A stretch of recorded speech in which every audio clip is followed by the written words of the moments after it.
Good morning, ladies and gentlemen. Good morning, ladies and gentlemen. My name is Nemeka Onyeka Obereri. Just yesterday, Mr. President inaugurated a team of economic coordinating committee of billionaires in Nigeria and other professionals. Just advised and then announced 2 trillion naira injection into the economy across different sectors. The truth is, the truth we know and the truth we rightly apply is what will set us free. If we want to address the problem of Nigeria, we must tackle it from the roots. We must address it fundamentally without glossing over it. And I just pray that this committee of billionaires, like Prophet Micaiah in 1 Kings chapter 22, will be very honest and sincere enough to look the president in the eye and tell him the truth. I hope they are not going to be like the 400 lying prophets of Ahab that could not tell him the truth. Yesterday, I read the report, I think in cable news, quoting Reuters, and that Nigeria petrol import debt to suppliers has risen from $3 billion to $6 billion. These are debt incurred over a period of how many months? Importing white petroleum products that we can actually refine here. And the decay we're experiencing today is attributable to one factor. I've always maintained that the reform policies of Mr. President, the reform policies of removing fuel subsidy, and the margin, the atrocious multiple foreign exchange market raised into one, was a lofty one. A lofty one that would have worked, wouldn't have had the kind of pains we have today if we had, first of all, removed the wind and cut up from the sail and cut up the wings of corruption in the commanding heights of our oil and gas sector, from the NNPC to the Petroleum Ministry to the Nigerian Midstream or the NNDPRA. I wonder why. Remember, the removal of subsidy was predicated on the fact that those refineries will have been working in 2021 under Muhammadu Buhari. The current NNPC GMD mentioned to all that they have awarded contracts to fix those refineries, and they told us that by 2023 those refineries will be working. June 2023. Tinubu was sworn in on May 29th, so expectedly those refineries will have started working in June. So by the removal of subsidy, we'll have been refining everything we produce here. They will have been saving $24 billion that will have been wasted through leakages and all manner of criminality in the industrial oil and gas sector.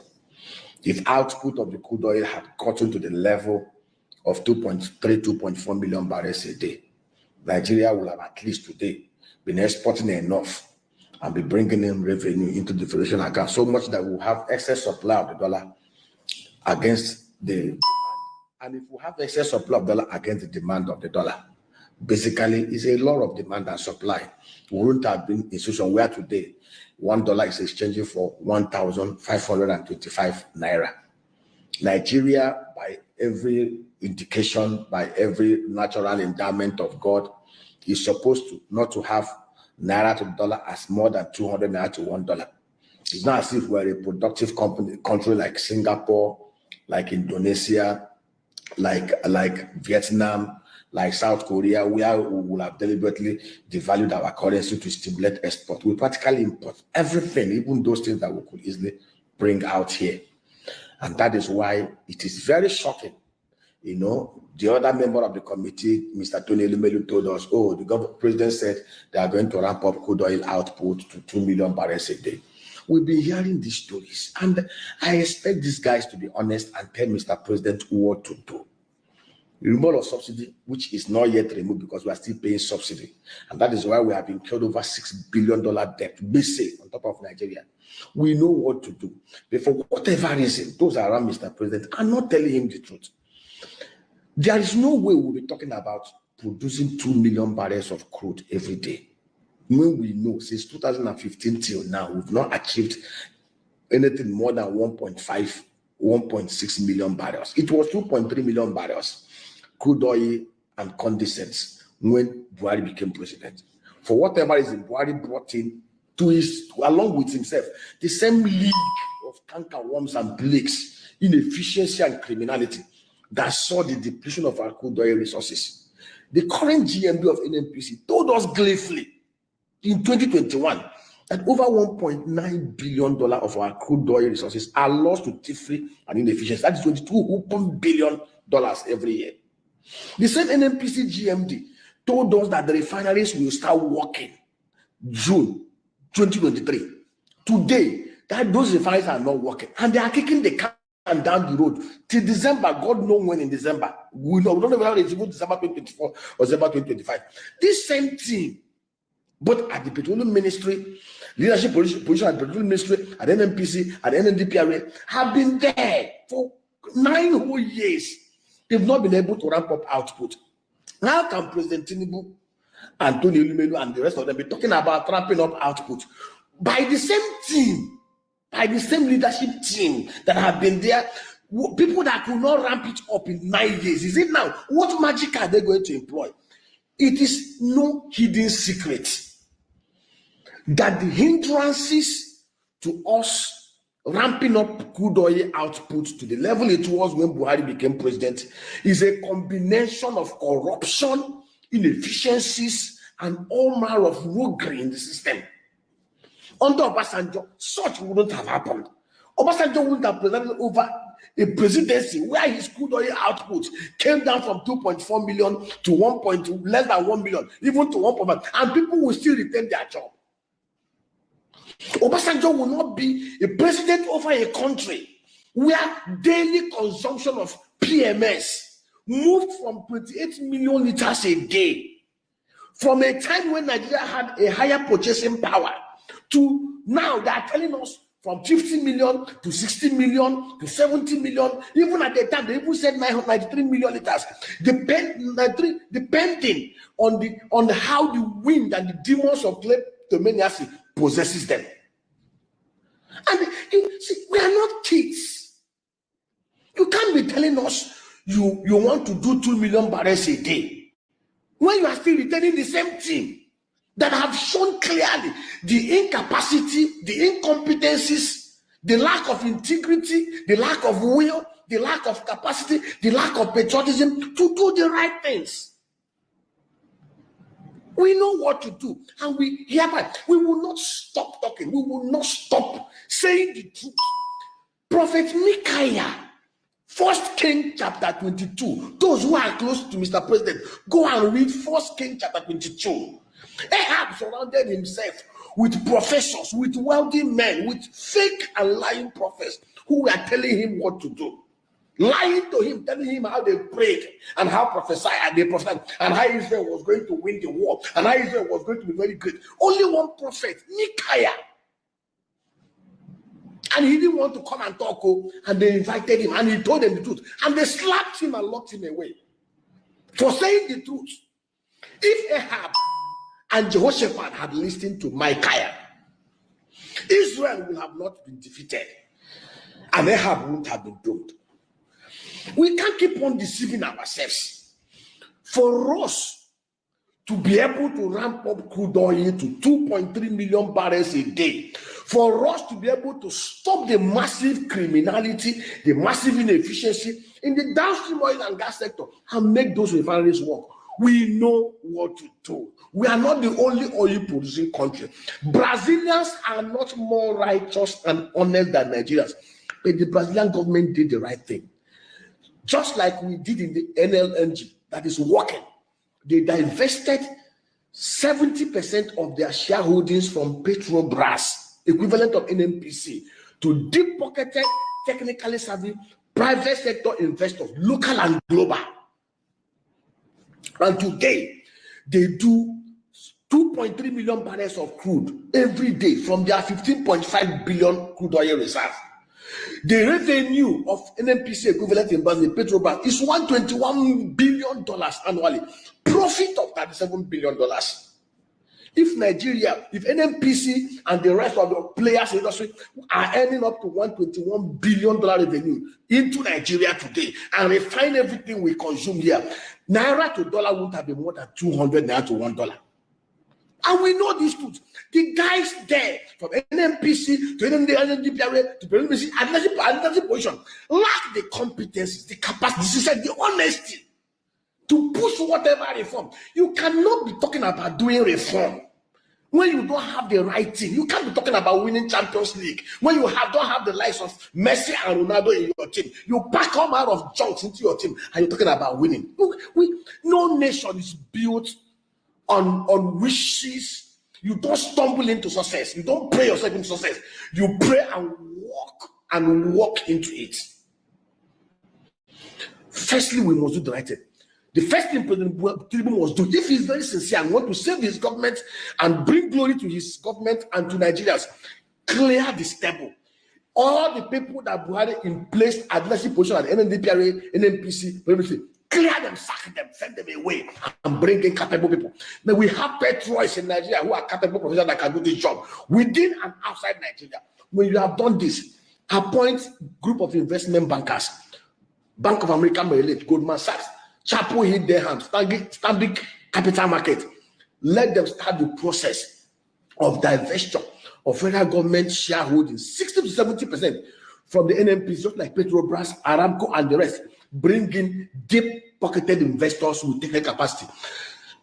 Do IPO of $20 billion rather than going to take $150 billion, sign $150 billion Samoa loan with all manner of conditions attached to it. Do this. When you do this, you will raise $60 billion into Nigeria. While you're doing this process, you can actually borrow concessionary money of $60 billion to enable Yemi Cardoso stabilize the foreign exchange market.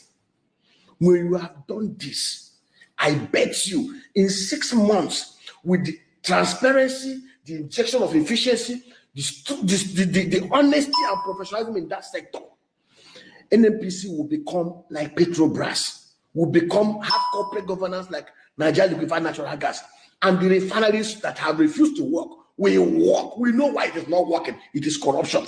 Between 2020, 2015, 2023, we squandered $16 trillion, $34 billion in faith turnaround maintenance program and all manner of criminal subsidy games. I put it to us that Nigeria does not consume anything more than 38 million liters of PMS every day. Anybody telling you that we consume 60 is criminality. It's not true. As at the time in 2007 under Obasanjo, when we had a middle class population of over 4 million with purchasing power, when our GDP per capita was $2,600, Nigerians were consuming oil with 8 million liters. Most Nigerians, 97 million Nigerians do not even have capacity to feed, talk less of buying fuel. So who are the consumers? And we keep on deceiving ourselves. We need to end this reign of criminality and impunity and save this country, for crying out loud. We are not too daft to be deceived with all manner of rhetorics. Do the right thing. And on the issue of productivity, you cannot produce without security and infrastructure and power. And to be productive, the economy must be secured. And for you to secure this country, we know that the current security architecture of Nigeria is not working. During the Civil War, Nigeria increased their army army population 4 times within 3 years. Now we are under siege. Nigeria is at war. 3.5 million Nigerians are in IDP camp. 330 Nigerians are in refugee camp in Niger and Cameroon. We are at war. We are at war with the most violent level of criminals, bandits, kidnappers, ISWAP, Boko Haram. And to defeat them, we must restructure the current Nigeria security architecture and devolve security back to the communities, empower them, equip them. Lawful terror deters unlawful terror. Recruit many, even if you don't want to put them under the army, call them agro rangers or whatever you can do them. Put them, train them, equip them. And we have told you guys how these things can be done.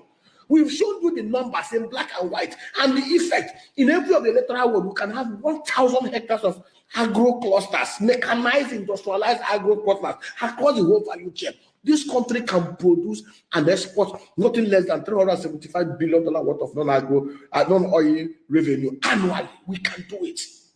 Nigeria has no business being the headquarters of the poorest people in the whole world. Nigeria has no business being the most tourist country in Africa. Nigeria has no business being categorized with Yemen, Afghanistan, and the rest of the costs and impoverished nations in the whole world. Nigeria is supposed to be among the top 10 biggest economies in the whole world. Nigeria is supposed to have a human development index of at least 0.8. Nigeria is supposed to have at least a Gini index of less than 30%. We need to do the right things. And to do the right things requires strong political will. It requires stepping away from the shadows of political correctness. And that is what we are doing. Daliko knows the truth. Interest rate cannot come down from 30% because the only instrument left for Yemi Cardoso to attract dollar into Nigeria is the instrumentality of raising the rate to attract foreign portfolio investors. Since foreign direct investors are not coming and those who are here are leaving, that is the only thing available to him. If we want Yemi Cardoso to reduce the interest rate to 20% to 15%, then we must provide dollar inflow into Nigeria. And dollar inflow can only come when we are selling crude oil, 2.3 million barrels a day, when we are stopping the criminal leakages through the downstream sector by what? When we are making the refineries to work, and we have secured Nigeria to make it productive so that we can produce everything we consume here, 98% full self-sufficiency. We are not lazy in this country.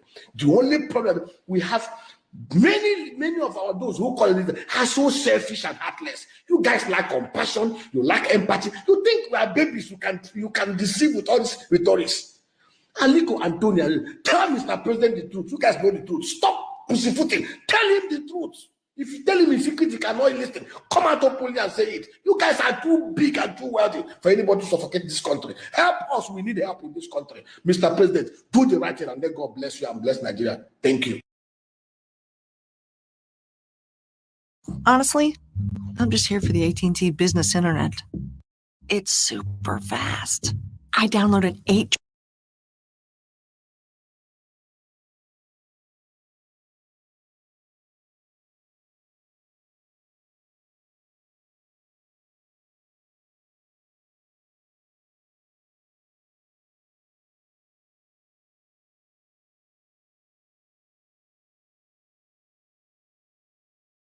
My new book, Keyboard Rich, How Anyone Can Earn 6 Figures from Home with a Simple.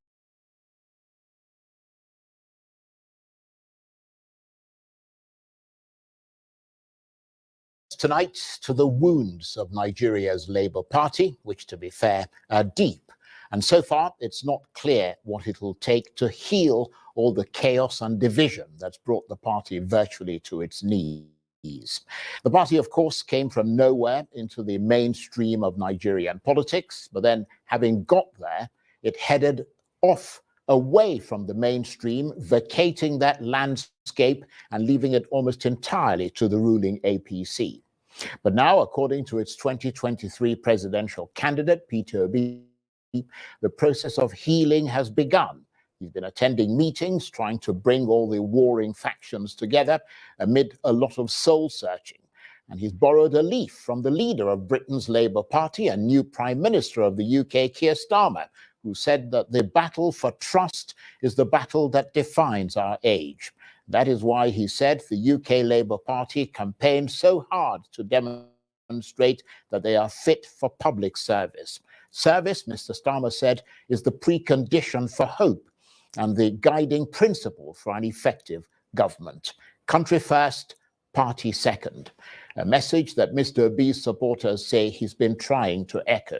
But is anyone in the party leadership listening, divided as they are?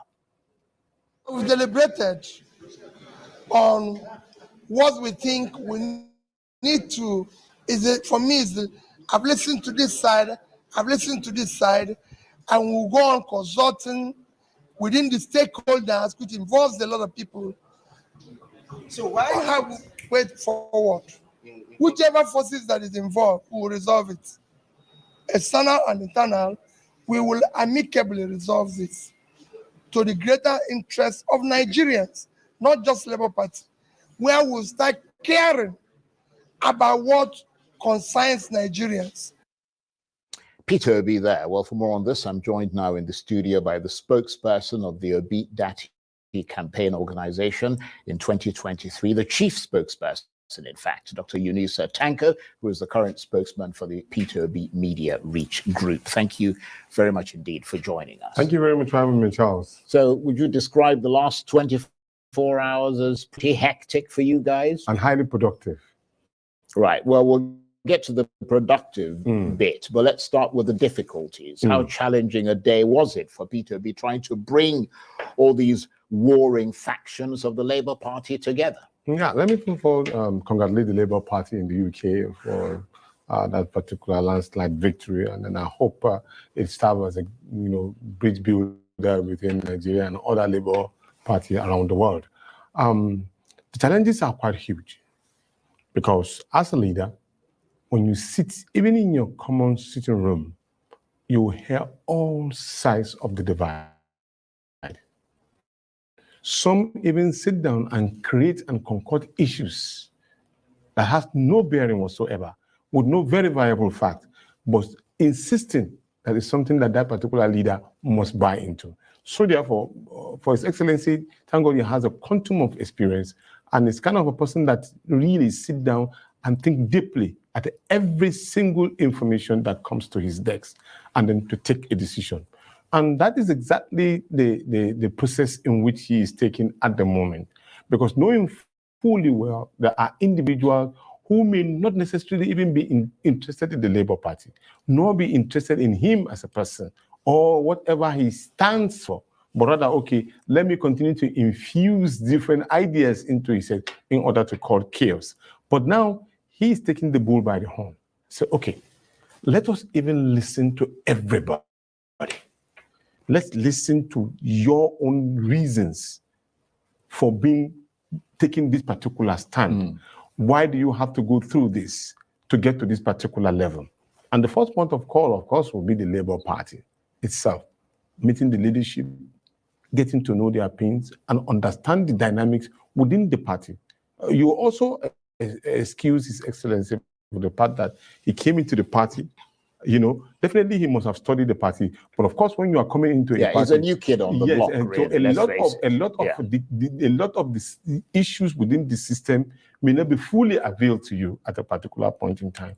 But then, once you know some of them, hoping that they will have been able to overcome those particular challenges. But then, here we are. Then he moved on very closely to get to meet these legislators, those who won election under the Labour Party. What are your fears? What are your challenges? How do we take care of these particular issues already on our plates?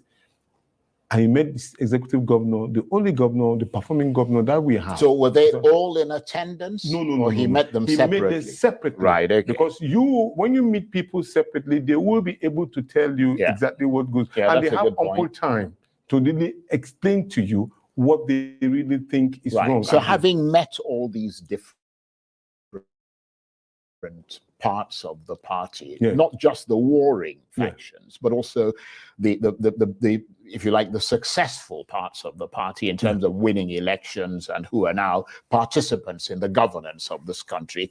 Did he find a voice of unity, a voice that could assuage those underlying concerns amid that mood of profound fractiousness in the party? Oh, sure.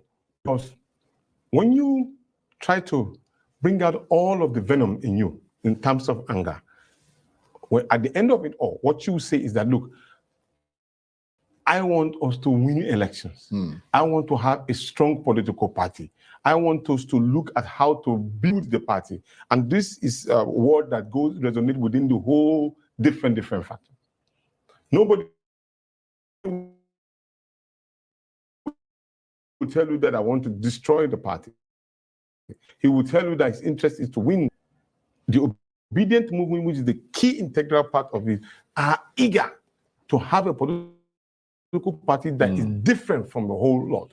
And so therefore, they are making their point very cogently, directly, and they want a corrupt-free political party and which is targeted towards good governance. Nevertheless, everybody recognizes, do they not, that after a disastrous few months of public infighting within the Labour Party, the party is virtually on its knees. And I'm wondering what Peter B's intervention tells you about where the party is at the moment. Oh, he gives great hope, because many people have accused or make statements as regard to what is the inability to wade into the action and then solve the problem. But here is the man spending his own personal money, moving from point A to point B. As we speak, he's still having meetings with people and trying to build up. So he's giving every concerned stakeholder renewed hope. Not in the renewed hope that we are having right now. No, I'm talking about a hope within the party that would change the Nigerian situation for the better, starting with the Labour Party. And do they all agree? I mean, there are people within the party who were taking aim at him. I mean, there are people who realigned with other groups, and he became their primary target. I'm wondering whether it looks to you like Mr. B's personality will be able to cut through to the many renegades in the party and be able to get them across that reconciliation line, because they have to be able to trust him to do that. I have been in politics probably a little bit earlier than even he himself, His Excellency. But I've never seen a politician who take every target at him and turn it around to be something that he learns from. He doesn't get angry. He even joked about it, because you know that even if you say something against him or accuse him of something, he will not look at the value of what you have said and turn it around to be a profit. So those who are making a swipe at him and all, they're even making him stronger. So now he has already come out. We're not talking about him being stronger. We're talking about him reconciling those factions. If they don't believe in him, if they're fighting him, how is he going to be able to reconcile them? That's what I mean by saying that he's stronger, because they are coming at him and he is now building that particular, okay, come, let me now talk to you. And then they are listening. You just like me now. You sit down and you accuse me, and you think that probably the next day you call me, I will listen to you, or I will call you, or I will want to talk to you. Some politicians don't do that. They will even follow you up with another strategy of hitting you back. But in his own case, is somebody that listen, even if you are okay, accuse me, let's sit down. Let us hear the issues.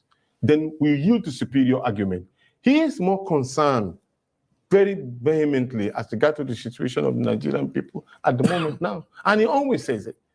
This particular argument and up and down that you are doing does not put food on the table of the Nigerian people, does not take care of their medical fees, does not take care of their security, do not take care of how their children goes to school. So we must put that at the back of our mind as a basic issue in order to find a rallying point around these our differences. Right. Obviously, as I'm sure you know, Mr. Tanko, what is happening in the Labour Party also reflects on Mr. B himself. And, you know, a lot of people, he was under a lot of pressure to actually intervene. And for a long time, he didn't.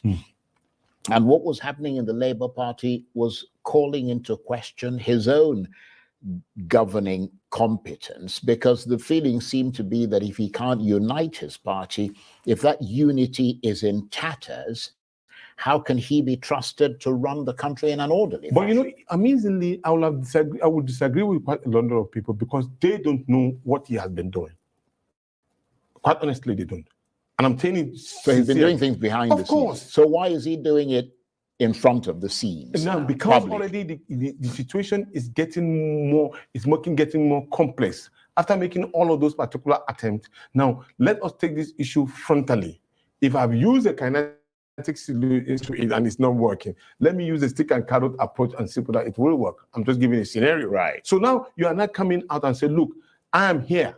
But I thought you said he was making progress. Yes, he was. Because if he wasn't, many of them wouldn't have been sitting down to listen to him. Let me give you a simple example. At the point even we were going to court at that particular time, when some of these particular issues were so severe, His Excellency was willing to meet with the Apapa group and the Araban Bees and the Aburis and all at that particular time. But of course, probably those who do not want peace at that time did not even allow that particular reconciliatory move to happen. I am part of it because I had meetings with both groups. And so I know. So all of those particular period, he has been making concerted effort. But now we need to clean this up. And so therefore, he has met with the Nigerian Labour Congress National Transition Committee leadership, and the meeting has been so productive. Now he's taking it up to another level that, okay, now that I've finished hearing from everybody, we need to call for a meeting. Everybody should sit around the table and sort this particular problem out. This is, of course, independent of what the Independent Electoral Commission will do as its own. But now he's frontally sitting on top of this particular matter as a leader, as a father, and somebody who cares for all. Right. If you were a Labour inclined voter, which you clearly are, but if you were, I mean, not you in particular, but if you were a Labour inclined voter in the last election, what sort of questions would you be asking yourself now as you look at the same Labour Party today? Would you be wondering what life would have looked like in this country if Labour was in power today in Nigeria? Yeah, I would have been asking the question. I would have been elated because, like, if the indices that we have already put in place and the Labour movement and the Labour Party, because some of us who come from the unions and all are already involved in governance. A key example is the ASU issue, which is very germane to me. When you look at ASU, ASU is a member of the Nigerian Labour Congress. And if the Nigerian Labour Congress... You mean the academic? Yes, to the staff unions. Staff union. Yeah. They are an integral part of the Nigerian Labour Congress. And now, you now look at them and then you say they have an issue. And we have a government in place, which is a Labour government. You can imagine that all of these are problems that affect the educational system of the Nigerian people will have been solved. Yeah, what I'm saying is that you're not putting yourself in the shoes of a voter. A voter is not necessarily a member of your party. I'm saying that looking at what they're seeing today, do you not feel that they're probably thanking heavens that they didn't get you guys into office at the time? No. Because you don't seem to be ready for that kind of leadership challenge on a national level. The regret is a regret being felt that we were not put in office. Because if we were, some of the issues that are coming out probably wouldn't have come out. Probably. Because already we would have been focusing on governance. And it was that particular issue of governance that I was giving you a simple example of ASU. Right. So if we were in governance, possibly we would have been focusing and be advancing on how to solve major issues, just like the one I've enumerated. So you sweep your own party problems. No, normally all of those ones will not fall into place. Because now people are seeing the viability of the party. And now everybody wants to come on board and using it. Those who are in the party as leaders are feeling that probably those who are coming from outside are coming up to take over. Right. Do you think that's at the heart of the problem? Oh, it is. Something more? It is. Because if the leadership is more futuristic in thinking, that people will add more value rather than taking up the positions, probably will have been better. Because if you allow the conventions to have taken place from the ward level to the states, to the local government, to the state and all, already definitely there will be an influence of a lot of people.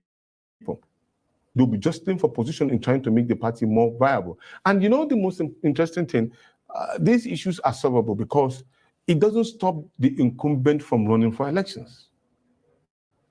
It doesn't. As long as people perform credibly, it doesn't stop you. Even Mr. Chairman himself is eligible to rerun for his position. Right, but does Peter Obi still enjoy the ringing endorsement, I mean, like he did in 2023, of both the leadership and the membership of the Labour Party, or have the divisions also meant that his support in the party has been draining away? In fact, he is the key anchor of the party, more or less like the life wire, because everybody looks up to him. So everybody is, if you look at it, if you want to trend, even within the party or even with the divide and all you needed to do is mention his name. And is there concern that he might just leave the party if things continue to deteriorate? Well, there are not many people who are alluding to that particular theory. But I can tell you for sure that His Excellency is solidly on ground and is remaining in the Labour Party. Because until he's been able to get this particular issue off the ground, at least to an appreciable level, except of course if it was becoming so very difficult within maybe litigations and all that would make it impossible to settle, then that's when you will be thinking of an alternative. But at the moment now, he's firmly rooted with the Labour Party. Right, you mentioned this at the beginning, what has happened in the UK. Yeah. I'm sure you've seen how the wind of change in politics blew all over Britain, and a Conservative Party that felt too comfortable in power.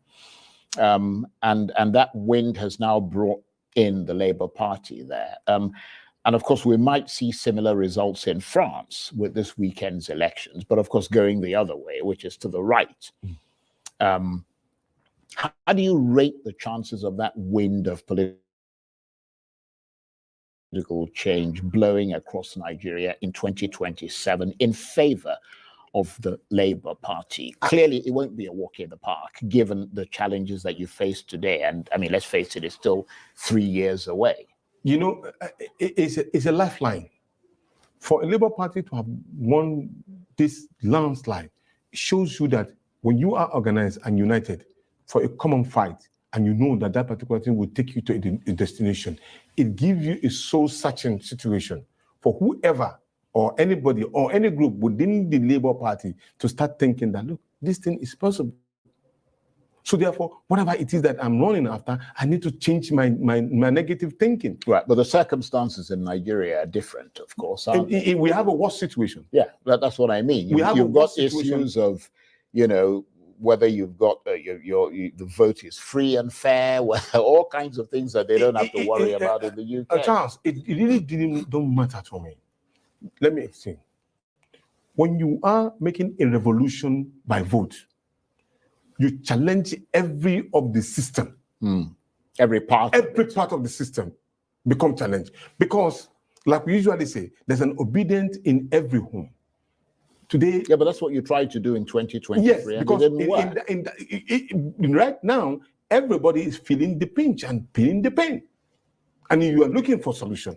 When you are just like in a blue plushie and somebody give you a two-edged sword, you will grab it because you want to survive. Yeah, but isn't that now. all the more reason why people, I mean, the words you're saying are very important ones. Yeah. Isn't that all the more reason why people want to see a Labour Party that is actually cohesive and not fractious and divided and fighting each other? Because a lot of these things, these, if you like, revolutionary things that you're talking about, it's not a revolution that will be fought on the streets. It's a revolution within the National Assembly, change and that kind of thing, putting the right laws in place and ensuring that you work effectively as an opposition to lean on the government in power to make sure that they carry out reforms within, for example, the Electoral Commission and so on. But if you're not playing that role as a credible opposition, then the chances of that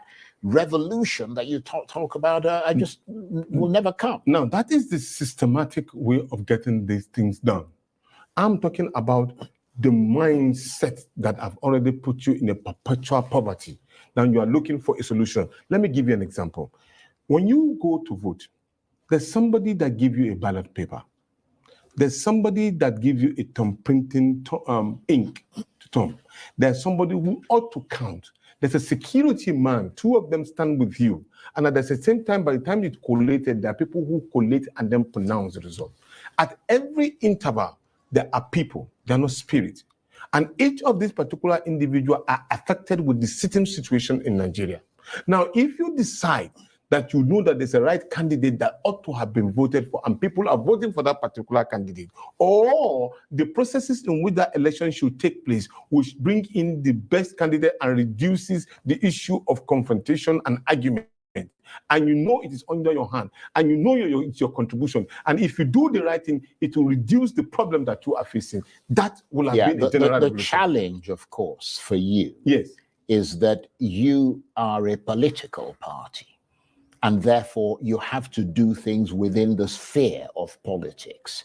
And the point is that if you yourself, your party, You're not convincing people that you're credible as a political party, that you're different. And right now, a lot of people don't think you are. They think you're just the same as all the other parties. Exactly. So what I'm trying to say is that how would you now try to make people who feel bruised and disillusioned about politicians that politics can be a force for good in this country, and that the Labour Party can be and is that force, notwithstanding all the churn and turmoil that we've seen in the party, particularly since the 2023 presidential election? This particular cleaning up that His Excellency is leading.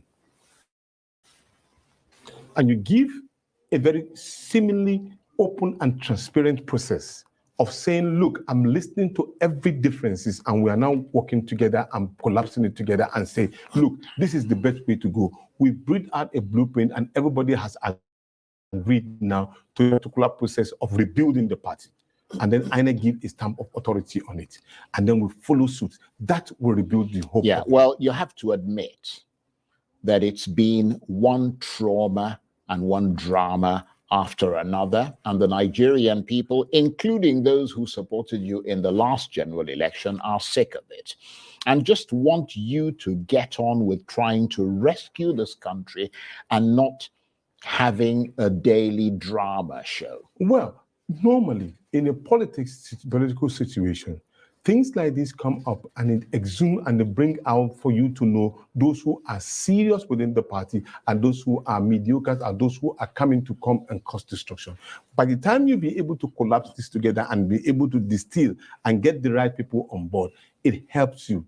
But if it doesn't happen at all, you will only find yourself in a position of power, then those particular people will rather make your government very bad looking instead of it resulting to it. So we are now at the point in which Nigerians will be saying that, okay, yes, we've had our troubles, we have been able to work on them, and we have been able to fashion out a solution, and the solution is working so that we now have best hands that can deliver the goods. So what happens next? The next situation is that after this particular individual or grouping meeting with Excellency, there will be a general house meeting of all the stakeholders. Those who are in position of authority at the moment of the party, those who are coming as a transition committee and all, everybody that has something to do with the party will come and say, look, this is the issue on ground, and this is the way to solve this. We are not interested in any argument further, but from so-so date to so-so time, agreeable, we will conduct or we will deal with the matter based on the agreement that's already been extended.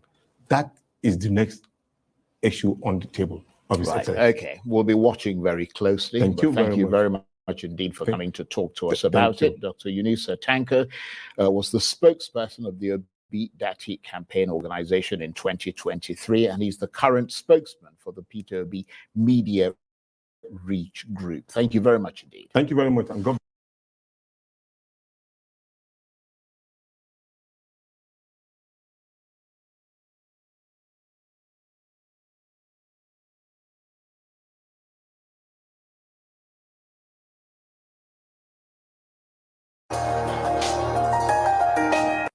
Welcome back to the morning show here on Arise News. Thank you for staying with us. Heavy rains, which lasted several hours on Wednesday, resulted to severe flooding, which took over many residential areas and grounded vehicular movement on major roads. The floods submerged homes in the Bedru-Lekki area of the state and also brought down a 2-story building in the Mushin area of the state as well.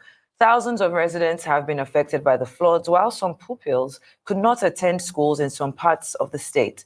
The Lagos state government said the rain lasted for 9 hours, and several videos showed commuters submerged by the floods, while some miscreants made makeshift bridges to extort commuters and charged 100 naira to carry people through flood water. I swear, you want to send you my pants? People are even backing themselves. Who will back me like this? How much for backing? Hey, what is this? Like this gold? Hey, Jesus, God, what is this? What is this? Oh yeah, move, go fast. Keep your phone on. 200 crossing, 200 crossing, 200 crossing. Our job people. 100 naira long back. They are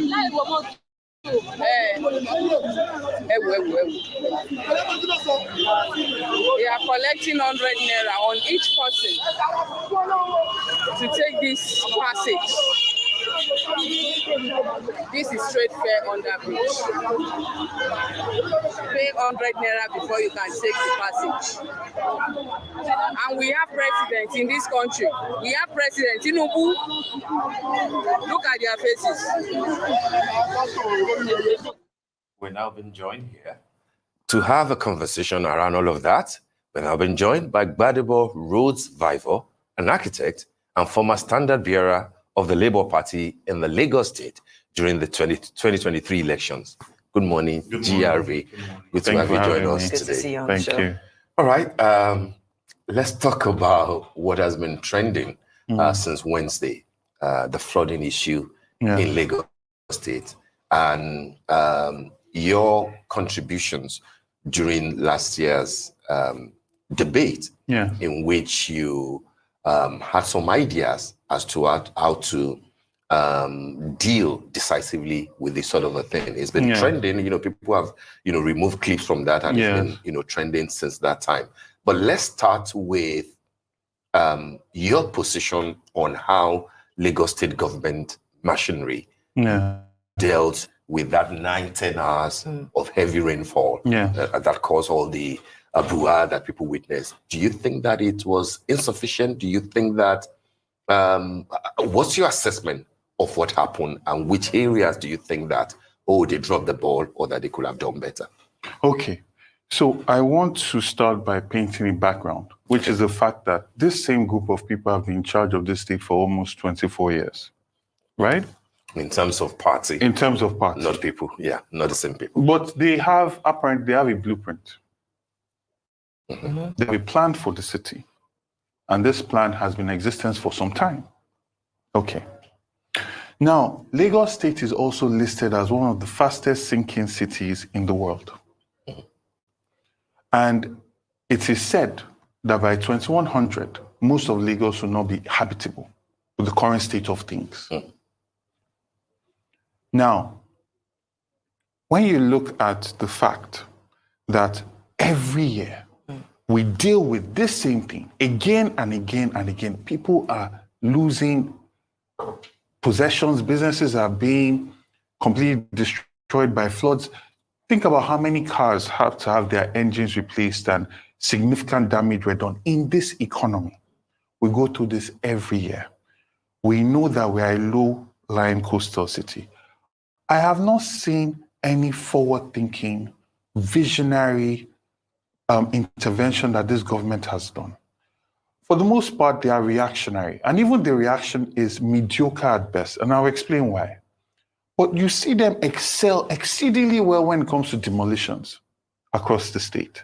Now, look at what the commissioner went around talking about for the environment? Yes. Talking about what? Yes, he went around You've had several interventions. Some banters and jives on Twitter. I'll come to that. Please remind me, I'll come to that. No problem. But he said there were emergency services. Yes. On the 8th day of the week, you want to come and start removing desilting, and you call that emergency services. That's not what emergency services is, to my opinion. My opinion is you have data, climate data, that says that on these days, you expect significant amount of rainfall. Like you said, there should be cooperation with the media, announcing on all stations that we are going to have this amount of rainfall. There must be an emergency protocol. So when we have this amount of rainfall, these are the routes that are going to be taken. The public must be aware of this in dry season, not in rainy season. We have to understand that we are a low-lying state, right? And this must be also part of our culture. That it's just like in Netherlands or in places where there's a lot of snow, they know their emergency protocols. It's standard, right? So there is that. You also have your roads that act as valves. I mean, look at the situation. On one side of the road, it was not flooded. On the other side, it was flooded. There should be a valve system that allows for cars to be able to go on the other side.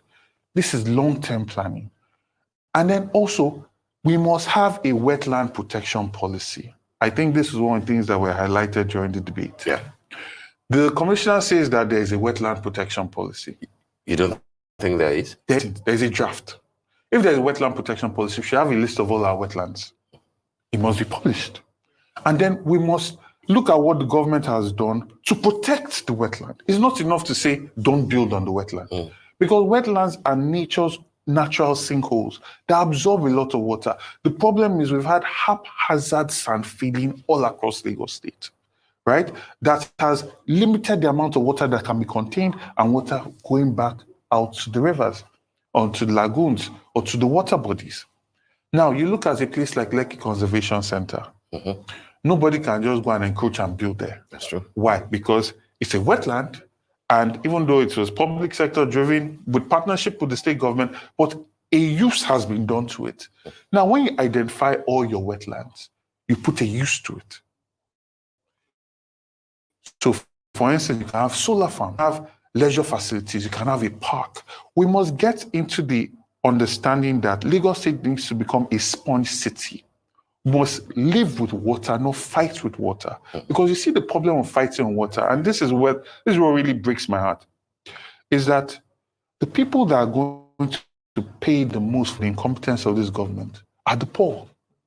When Dangote was creating his refinery, they did a forecast of what the water levels will be in 50 years and sand-filled accordingly. Look at Eco Atlantic, they've sand-filled and they've done barriers accordingly. These are private sector driven. Where does the government come in with all the other communities? When you put a wall and water is coming, what does the water do? It goes to the sides. That's why you have all the indigenous communities across that are now suffering and being washed away. There must be a holistic plan. And it's not enough to constantly put the buck on the citizen.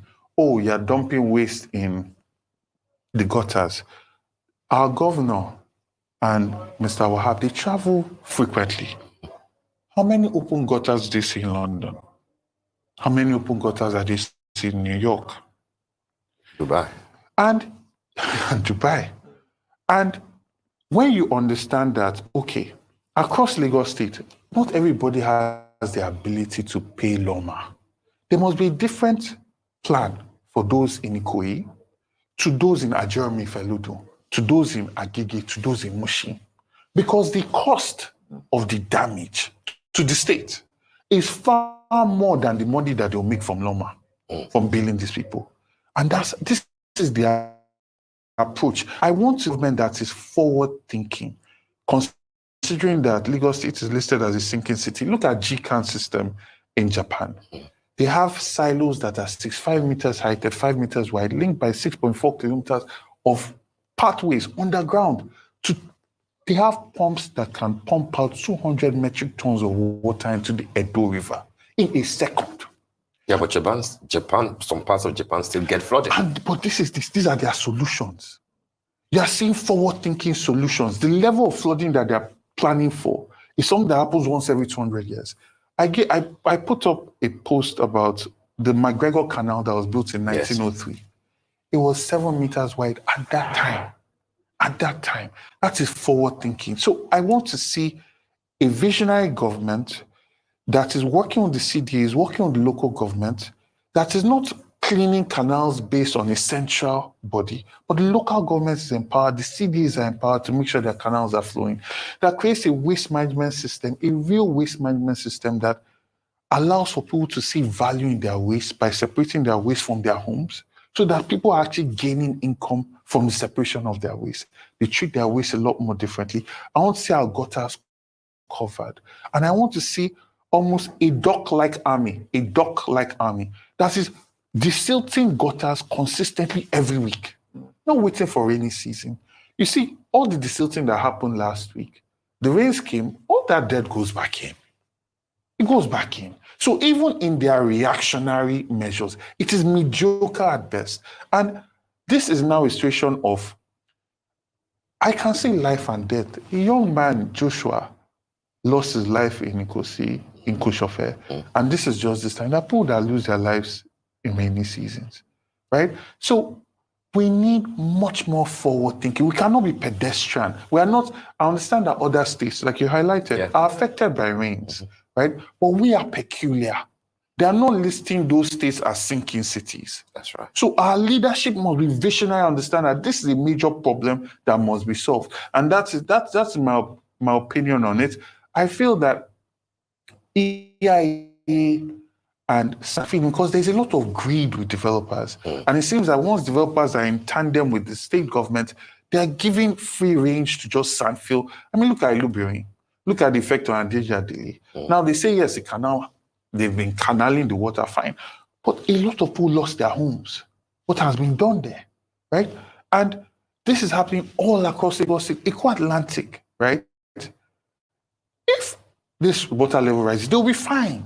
But the neighboring communities will not be fine because there's no holistic plan by the state government to save Lagos State in terms of getting water out and pushing water back in. So I won't say holistic plan that involves waste management, that involves data and data gathering and data awareness to the people, emergency protocols that becomes part of our culture as Lagosians and residents of Lagos, and a LCD and local government that's empowered to make sure that their pathways, their waterways are constantly desilted, constantly clean and covered. I mean, the commissioner did speak about the fact that, if that Eco Atlantic wall wasn't built, would have been seeing a Victoria Island and Ikoyi that would have been submerged under water earlier. But that's not, that's even just by the wayside. I want us to talk about, the infrastructural inadequacy and the master plan for drainage. There was an establishment, flood service center, to monitor water levels and issue timely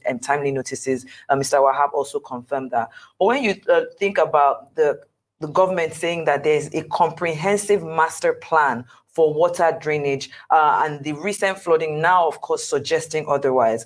Now, if you're looking at the specific improvements or updates, some which you've mentioned, is there anything like a low-hanging fruit? Because we're going to be seeing the same thing happening again next week. It's already been confirmed that we're going to be seeing heavy rainfall again, maybe between Monday and Wednesday next week, that we can, in a week, quickly turn around time to see what can be done. Yes. And also your response to, like you said, the banter and jives. I don't know where you got that phrase from, but, we did see the commissioner coming out and saying, you were saying it's far easier to clear canals than it is to demolish buildings. And he came out and said, eventually you'll be fine. Your response to that? Okay, so low-hanging fruit, because at the end of the day, we are here because we want the people of Lagos to actually have better quality lives. All canals can be cleared in 2 days. The video that all canals can be cleared, yes, in 2 days. When you work with the local government, right? You empower that local government, clear your canals in your district. Every local government should be able to do it in 2 days. When I say cleared, I'm giving an example based on the video that I posted, which he responded to, which was overgrown with weeds, right? Which limits water flow. Yes. Get local government to clear those canals, right? And these are all over Lagos State. It's not, that's just an example that I happened to pass by and recorded. Now, to his comment, to be quite honest, I'm not surprised. I'm not surprised because my personal opinion, these people are not in office because out of a desire to serve. They're in office. Lagos State is like an SPV for them to attain material wealth for themselves, their cronies, and their families. Unfortunately, now they have to deal with a new set of politicians that is not being compromised, that's not being quiet, and is not going into the dark. And it's holding them accountable, which they don't like. Unfortunately, now they have to pretend like they care. And this goes from the very top. I mean, when all of us were very worried about the killings that were happening in the Southwest, President Tinubu went and asked, where are the cows? When we're so worried about the bodies, 120 bodies, NSAS, and we're putting pressure on someone to account for it, he said we should get over it. So when a commissioner says, eventually I'll be fine, I am fine. Lagos is not fine. And this mentality that you'll be okay, we are an afterthought. But unfortunately, now they have to deal with that. And I'll say to the commissioner, I'm not going anywhere. I want a Lagos that works for the people. We cannot, you say that the water left the ground after 3 hours. Okay. How does that make up for all the people whose cars were destroyed? Where were all those towing vehicles vehicles that they usually use to carry people's cars and when they want to possess people's cars? Where were they helping people move out of those flooded areas? That is emergency service. That is emergency service. That's what I want to see in the center of excellence, not pedestrian responses to things. And when it's time for demolitions, you're on site. When there are problems like this, you're tweeting away. So that's my response. The fact of the matter is Lagos State deserves so much more. You think that the response from the commissioner to Kumawab was just been political, or you think that he felt that your intervention was not solution oriented? The video, yes, was the canal in Lekki Phase 1. On one side, the water is flowing. The other side is fully overgrown with weeds. If someone showed that to me and I cared about the people, a tweet, one line, thank you for pointing this out. This will be resolved tomorrow. Put a picture up of the place cleared up by the next day. But it does that to ordinary citizens. Maybe it has to do with the fact that it came from you, and then the manner in which it came. Maybe the text attached to it. Especially when it's coming from opposition. Exactly. Yes. Maybe it was. But I think you make a mistake by thinking that this is about me. I'm a Lagosian. I'm a citizen. It's not election time. Yeah. I'm sorry I have to come in here. You see, Nigerians are the problem of Nigeria, honestly. Greetings to everyone. Lala tu bonjour. Greetings, sis. Long time. Oh my God. Sending you love, hugs. Thank you so much for stopping by. Gravitas, my darling, welcome. Greetings to everyone in the house. I thank you guys for stopping by. I appreciate it. Thank you, thank you, thank you. You know, I had to interject something here. The Nigerians are the problem of Nigeria. The journalists, especially, doing a terrible job.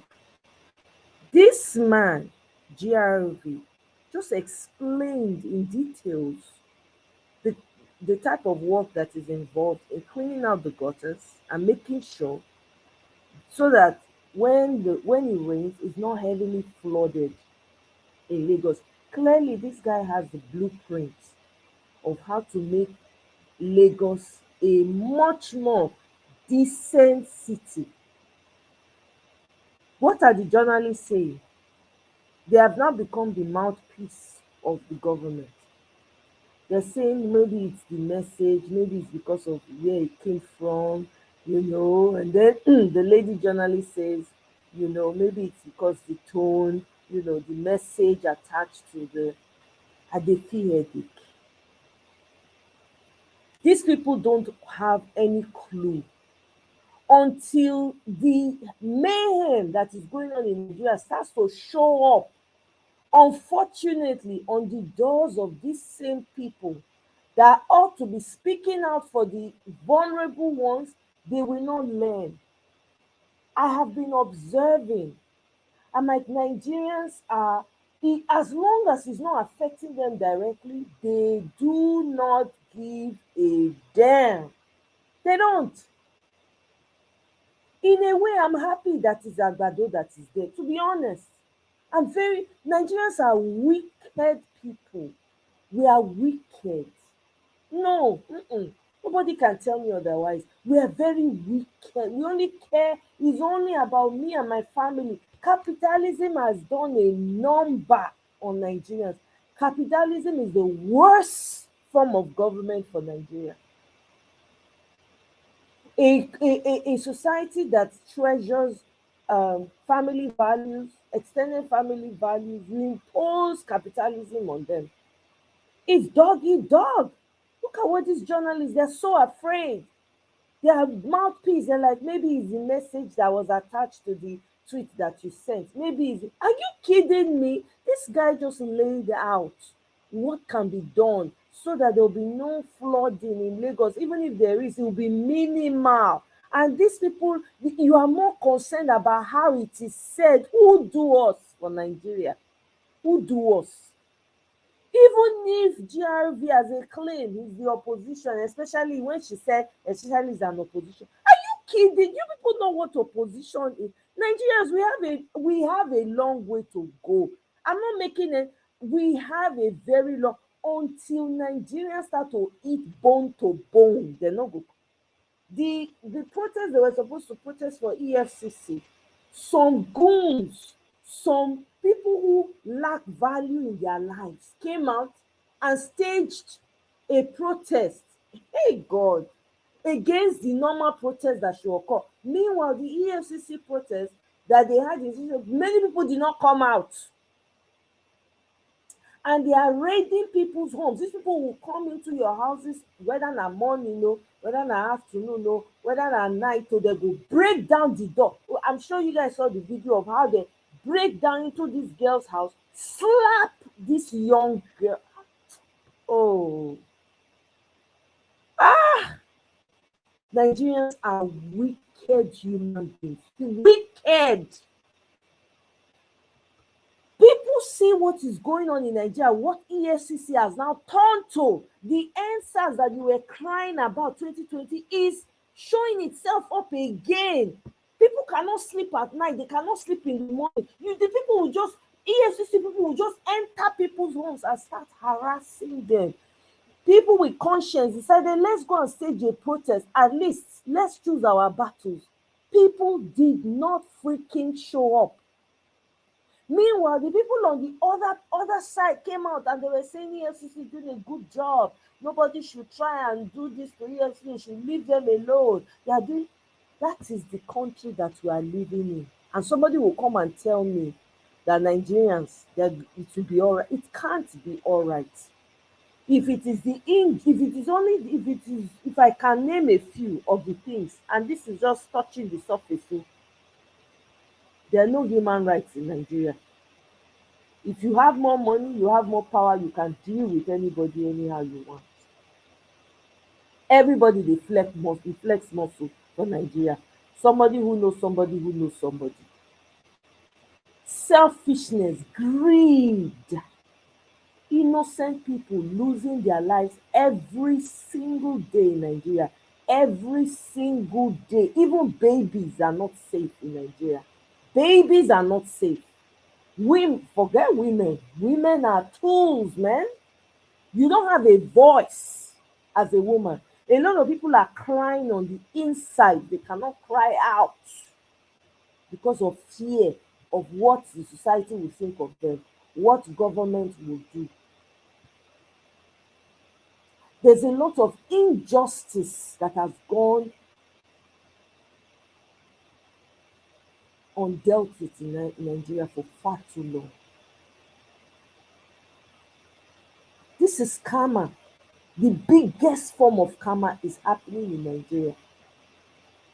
You think that those innocent lives have been taken, they're not ready to come out, but you come out them forcefully. You think they're smiling? I never go the other side before, but I can only imagine. I'm a human being. I have spirit and soul inside of me. I can imagine. You think say they go dey happy? They will be happy. You just say they go allow that land rest? Nigeria no go fit rest, not because. How many lives they don't take for that country? Millions upon millions of lives. GMO, when we dey shout about some useless people come national TV, they talk say GMO is not harmful. Oh, who do us? Who do us for Nigeria? GMO is not harmful. Please, who are the researchers that research that thing that say GMO is not harmful? You see, there's somebody standing by the gate that is going to make boku money out of this GMO that they want to impose on Nigerian soil. So they are pushing an agenda, and everybody is quiet. No Nigerians, they manage their suffering, they go. I'm telling you, the suffering is not full. Somebody had a problem with my title. We are not Nigerians. We will do what it takes. It was a Kenyan brother that said that on Space because their president, they protest to the point where their president show up. They bring the man down to his knees. He show up to come talk to his citizens. You need to see the way people were asking him questions. I was on that Space. With audacity, there was one that came up and said, the way you treated, you have not even apologized for the lives that are lost. You have not apologized. If it was your daughter, how will you? Hell! Somebody came and left a comment on my comment right now saying that your title is insidious. I just ignored the person because he's the least of my problems. Your caption is as insidious as it is see English in the early morning, no, as it is invidious. Come on, Kenya is 65.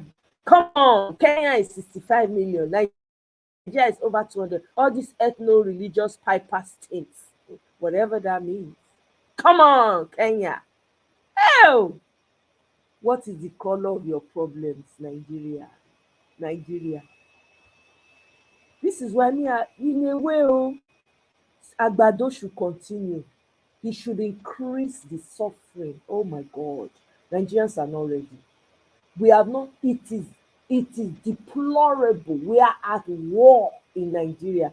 But citizens, instead of them to stand together and say, no, we can't take this anymore, they pay some people to come instigate that tribal war. They will come like this. They will just start to do things. They talk about it is intentional to keep you fighting each other while they loot you to no end. It's okay.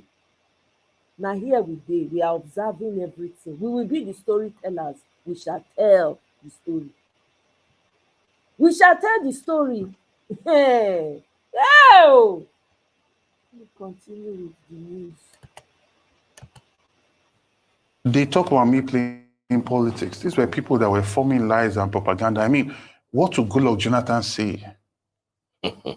Like, these people came into position based on playing politics for an entire 4 years. They literally sabotaged the removal of subsidies.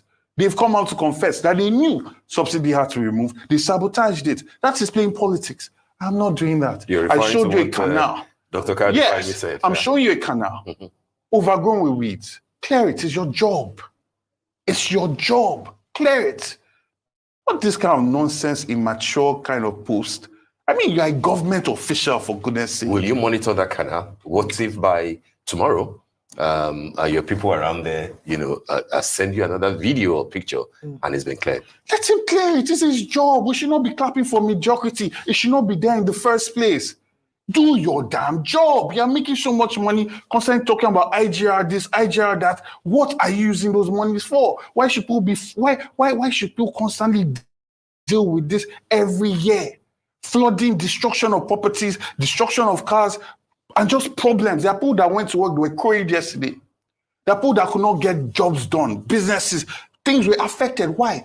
And if we had a visionary government, we'll be talking about our dike system, our water pump system, our deep infiltration systems that are able to take water out and pump it into the lagoons. Look at Netherlands, look at Japan. I've given examples. These are visionary things that we're talking about, not we are putting trash in the gutters. We are building over canals. Where is the visionary, forward-thinking thing that will save Lagos State? And unfortunately, this is the root cause. You see, no matter how many times you look at the Oshodi Solo interchange. Yeah. What happens to your skin when you soak in baking soda?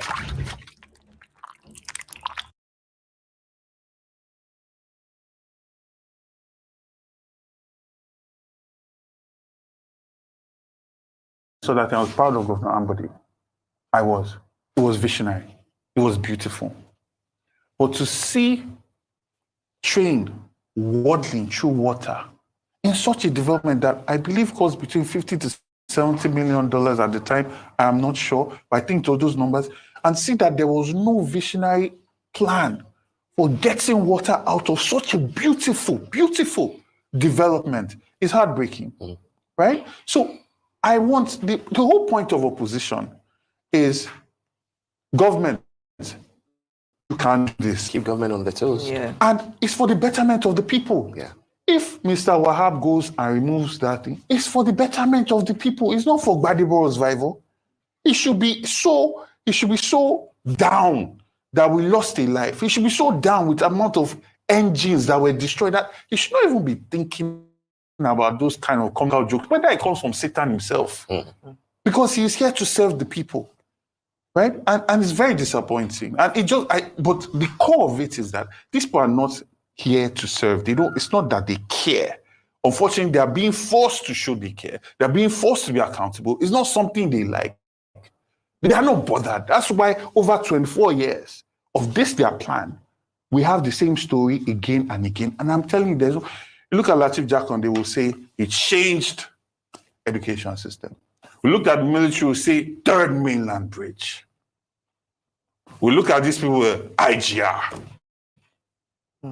I'd like to come in here because there's also, Lagos State government appealed to residents who live in low-lying areas to relocate to higher grounds following, of course, the hours of torrential rainfall in the state. But I think in that announcement, there was a bit of confusion because it's like, okay, if you're telling Lagosians to move, where are they moving to? Are there camps that have been set up for them? And then secondly, I mean, because we've spoken about the commissioner and his response, and even when he was here, he did apologize profusely to Lagosians that had to go through the effects of that flash flood in their areas. But let's also speak to Lagosians, because there was a picture that circulated, a man and a woman who have now been arrested, who during such a heavy rainfall thought it best to go and dump their refuse directly into the water, not caring what the causes might be. So can you speak to those two things? The call for Lagos State telling their Lagosians to move to a higher ground, and then Lagosians themselves who are contributing to this waste. Citizens' responsibility. Yes, exactly, citizens' responsibility. Yes, so I feel that movement to a higher ground, because we want to save lives as well. I mean, it's not about the property and material things you own. If you're at risk of losing your life, we want you to move. But again, holistic planning, right? A situation where, like you even said, camps, places where they can stay in the meantime, this is very important. And these are short-term wins, right? But again, I'm constantly against knee-jerk policy reactions. Like he went around saying that I was against styrofoam ban, which is a lie. I said, I won't see phasing out of it to be successful. You keep banning things, people keep going against that law. And this brings me to the citizen's response. You need to create a system that is compelling enough for it to be natural for people to follow, right? All over London, England, they have canal systems that even double as transportation networks. Do you know that? Yeah. Because they have their barges, they have their low boats that move around the city on canals. You don't see Nigerians going to go and dump their waste in the canals there now. There are a lot of Nigerians in England. Why are they not doing that? Now, I condemn those two people that came to do that during the rainy season. No. We also have responsibility. And others who do it daily. Yes. We also have a responsibility. If I have trash here, I always hold it and look for a bin to dump it. If somebody is driving a car with me and puts the window down to throw it out, I condemn that person. You shouldn't do that. Hold it and wait to a place where it can be trashed. Now, the government also has a duty to ensure that that trash is collected in a timely fashion. Not say that because these people cannot afford to pay what we demand from them, we are not going to service them. Because you also have to think about it. What goes through somebody's mind that will come out on the Nigerians that hate rain? You know how we get where rain is falling? They will come out under rain to throw trash away. Why is that happening? Why is that waste not being collected frequently? Why is that waste? I tell people all the time, aside from our human and nature of Lagos City, the other resource we have now, well, there's oil, but now is waste. And we waste constantly in Lagos State, right? If we have you have to separate your plastics, you have to separate your organics and this, and you get, even if it's a rebate of your taxes, or the local government incentivizes people to know that this local government is going to make this amount of money from recycling, and this amount of money we're going to put in the primary healthcare system, we're going to put in the education system. For instance, in England, the amount of money that a local government generates directly ties to the schools, quality of schools, quality of teachers and everything, which is why people want to live in certain boroughs, because their children can go to this school here. So it's almost like internal competition between local governments. You start seeing one local government try and make the most money of waste management, right? So we also need to get to that point. At the same time, I feel that there has to be a lot more education, and I have to commend the state government. I saw them do this about 2 months ago, where they took a number of students, brought them to Loma, showed them the process by which waste management happens and all of that. And I publicly commended them. I said, I want to see more of this, because waste is a major resource in Lagos State. And if we manage it properly, I mean, there are countries that import waste because they are so efficient in managing their own waste. That's right. Right? So we need to get to that point. I want to see Lagos State as a state that the world is talking about the most innovative means by which they are managing their rain and water and their low-lying status, and the most innovative ways that they are managing their waste management systems and generating money from waste. Because the fortunate thing we have is we have such a small footprint, but with a huge amount of people. In another state like Kwara State or Kogi, you have pockets of people in a large land space. So if you say you want to collect waste from that, you cannot achieve economies of scale. But Lagos still gives us a unique opportunity to achieve economies of scale. So we need to do a lot more with that. All right. A lot of people would think that the core of the ideas that you are propounding, like it's long-term, broad, no doubt, but that they're long-term. How do you think that the challenge of urban planning and fiscal planning, come into the equation? Because part of what Bowab has been saying, which, has made him look like he's the fiscal planning commissioner because of all the demolitions, is that for the environment to function optimally, affects flooding and drainage and stuff, is to get to the root causes of why there are challenges. And because people have built on areas where they were not supposed to build. That's why he's been removing what he calls contraventions, etc. So if you were governor, for example, how would you deal with the long-term challenge of urban planning that is evidently affecting, this? So the first thing is to list out all our wetlands that are protected.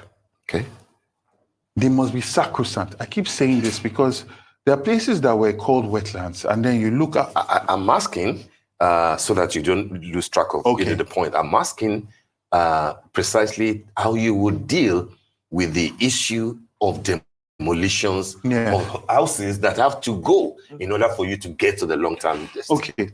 I understand your question, and I will come to it.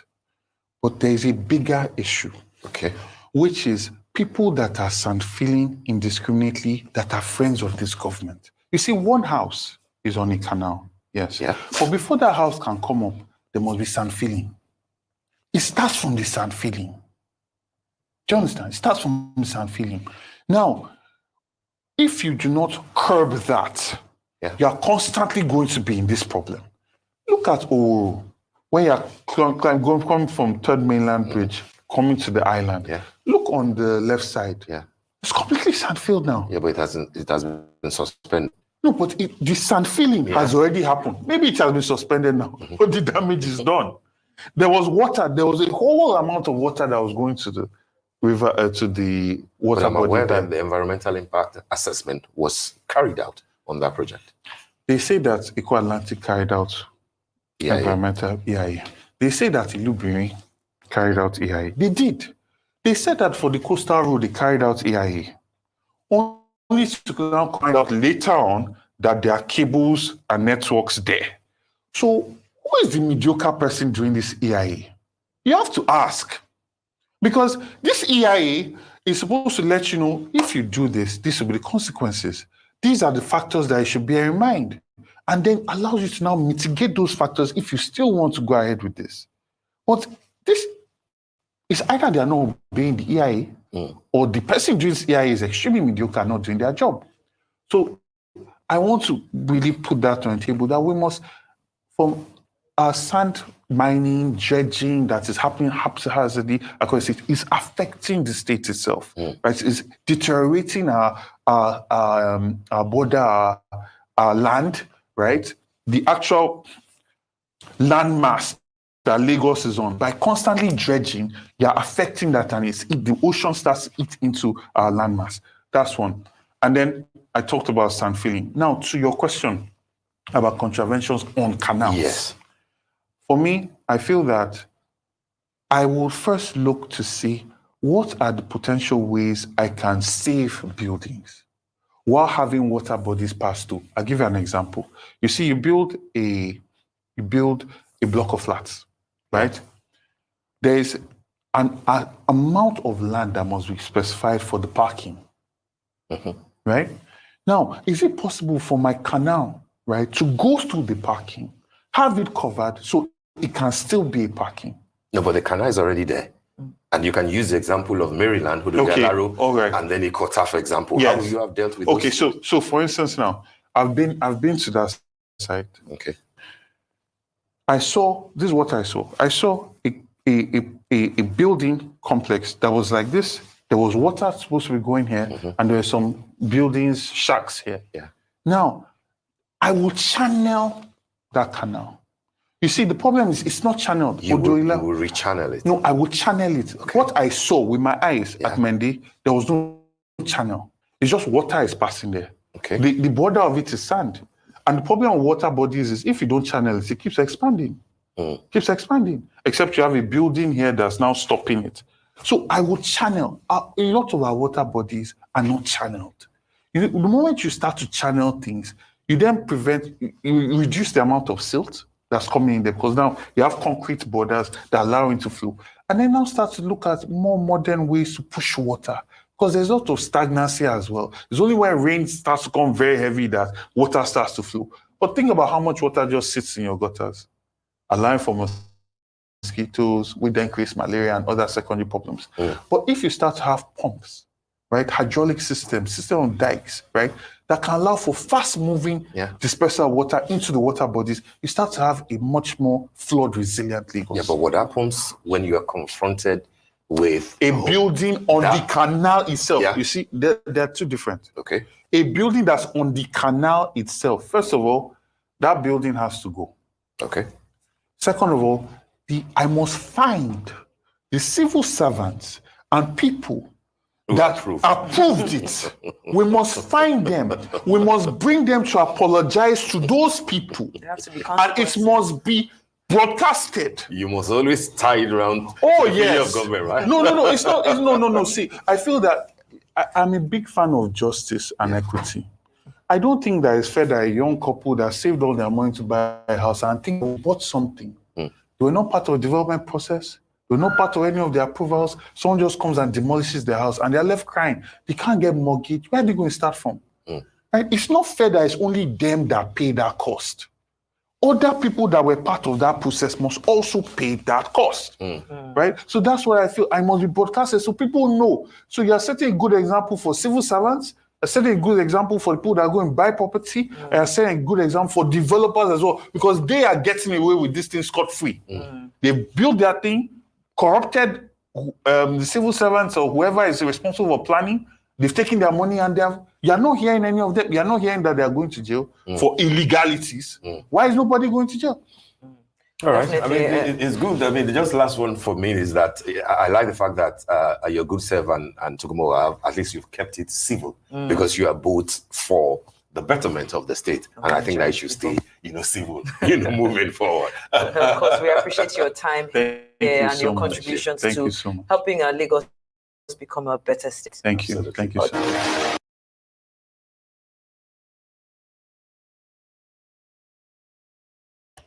They say follow who know road. Bade Bovivor road, the man know exactly wetin the problem of Lagos be.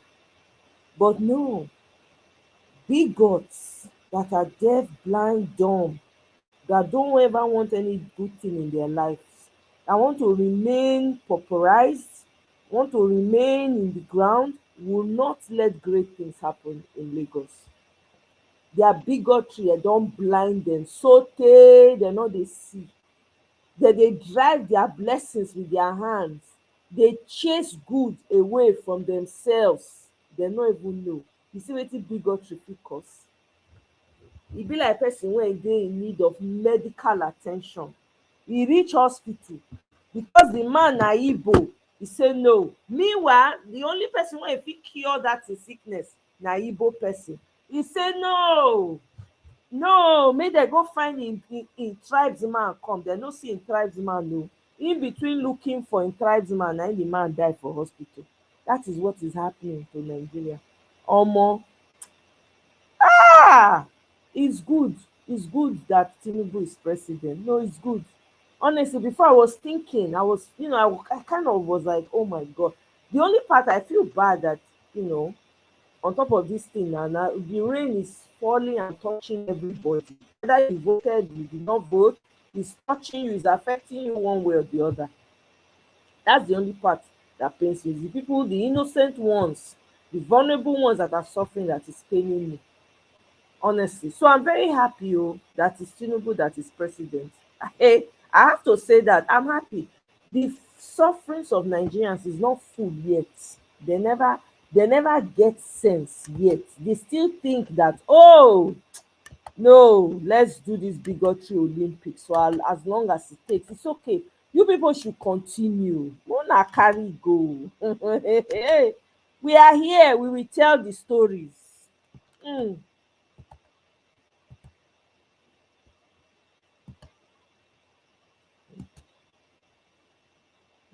Now we shift focus to Nigeria. The West African nation is witnessing its worst economic crisis in a generation. People in Nigeria, which is Africa's most populous country, have been burdened by surging prices of food, fuel, and medicine. The skyrocketing costs have made essential items out of reach for many. Nigeria's President Bola Tinubu has been facing heavy criticism for his economic reforms that people say deepened the trouble for them.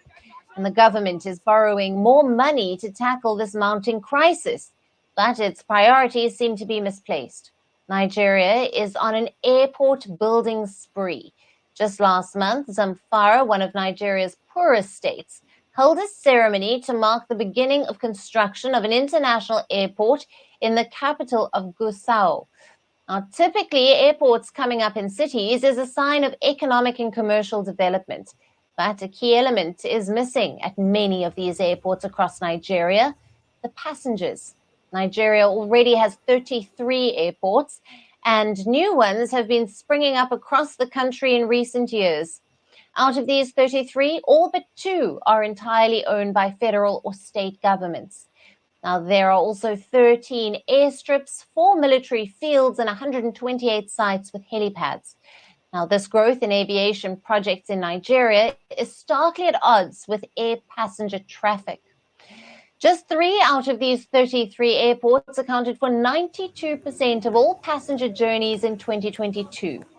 As the number of airports increases, the number of passengers is diminishing. The number of journeys taken by air fell last year to 15.8 million, which was down from 16.1 million in 2022. In some regions, state governments have opened airports but are struggling to maintain them. Last year, the Ebonyi state spent around $24 million to build an airport. Months later, an additional $9 million was spent on repairing its barely used runway. In May this year, the federal government was forced to take over the facility.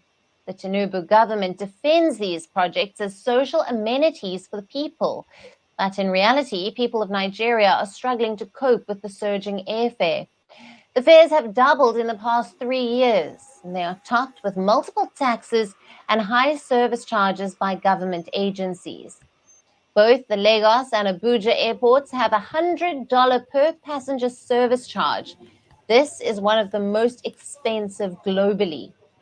Some analysts say that the rush to build airports is less about economic growth and more about political prestige. For President Bola Tinubu, it is both prestige and passion. He is one of the flying presidents of Africa. The Nigerian president has faced severe criticism over his frequent trips abroad. His alleged penchant for air travel is a contrast to the tough economic conditions at home. Slamming Tinubu, the opposition says that Nigeria does not need a tourist in chief. In the first 6 months of his presidency, Tinubu reportedly spent at least $2.2 million on domestic and foreign travel, 36% more than the budgeted amount for 2023. The Nigerian presidency has said that the trips are important for attracting foreign investment. But since aviation, airports and travel seem to be an area of interest for President Tinubu. Can he manage to turn Nigeria's ghost airports into fully functional centers of economic growth?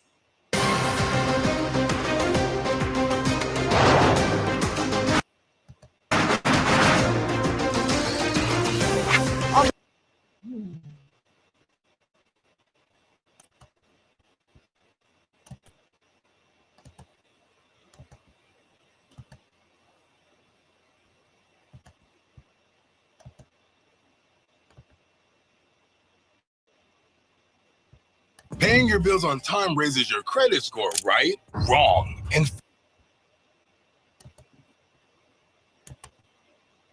Agreement signed by the Nigerian government with the European Union. The recent agreement signed by the Nigerian government with the European Union, called the Samoa Agreement, is generating a lot of buzz in Nigeria. Mostly from northern Nigeria, some are saying that they would have never in their wildest dreams thought that a government they supported during the elections, because Tinubu ran on a Muslim ticket, that a government headed by two Muslims would ever consent and sign an agreement that will force Nigeria to recognize LGBTQ rights. Some are of the opinion that they were scammed by the people that sold a Muslim ticket to them during the election, that it is unconscionable that a Christian president, that's talking about Goodluck Jonathan, rejected this agreement or any other agreement that will subject Nigeria to recognize LGBTQ rights. Yes, in 2014, Goodluck Jonathan signed a law that prohibited same-sex couples from having amorous relationship. In fact, according to that law, anyone that is caught doing that faces up to 14 years in prison. He was criticized then by the US government, European Union, many Western countries criticized Nigeria at the time. In fact, many in Nigeria believe that the Western powers worked against Goodluck Jonathan during his re-election in 2015 because of that law.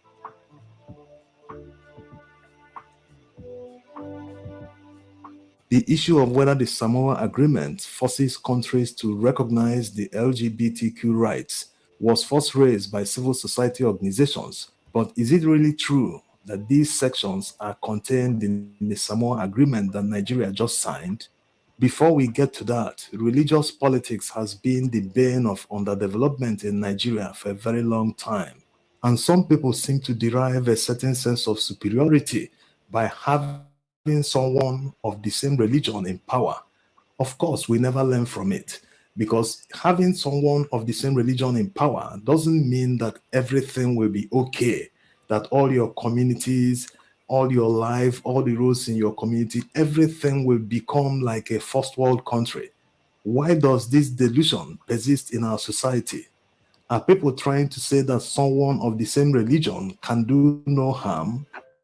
In our communities, every day we see people of the same religion committing crimes, being arrested, being sentenced, being sent to prison. Does it mean that once anyone becomes a politician, he's expected to be a holy person that will do no harm? And when such politicians get to power, they introduce laws derived from religion. These laws allow the amputation of petty thieves who are caught stealing ordinary chicken or food items.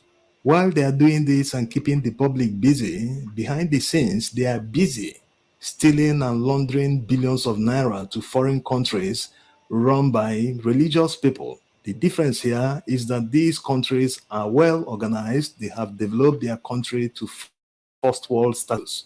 So why haven't Nigerian politicians developed Nigeria to first world status despite the fact that they use religion to get to power?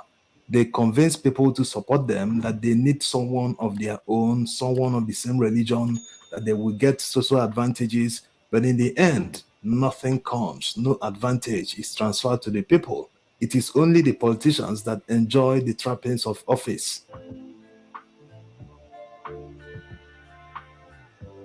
Religious politics is so ingrained not just in the mind of politicians, but ordinary citizens. Most of them believe that anyone that is not of the same religion should not lead them, should not be the leader of the country. So you can understand the deep mess we are in. It's not just politicians taking advantage of religious politics. It's like politicians fulfilling the wishes of the masses, giving them what they desire, what they want.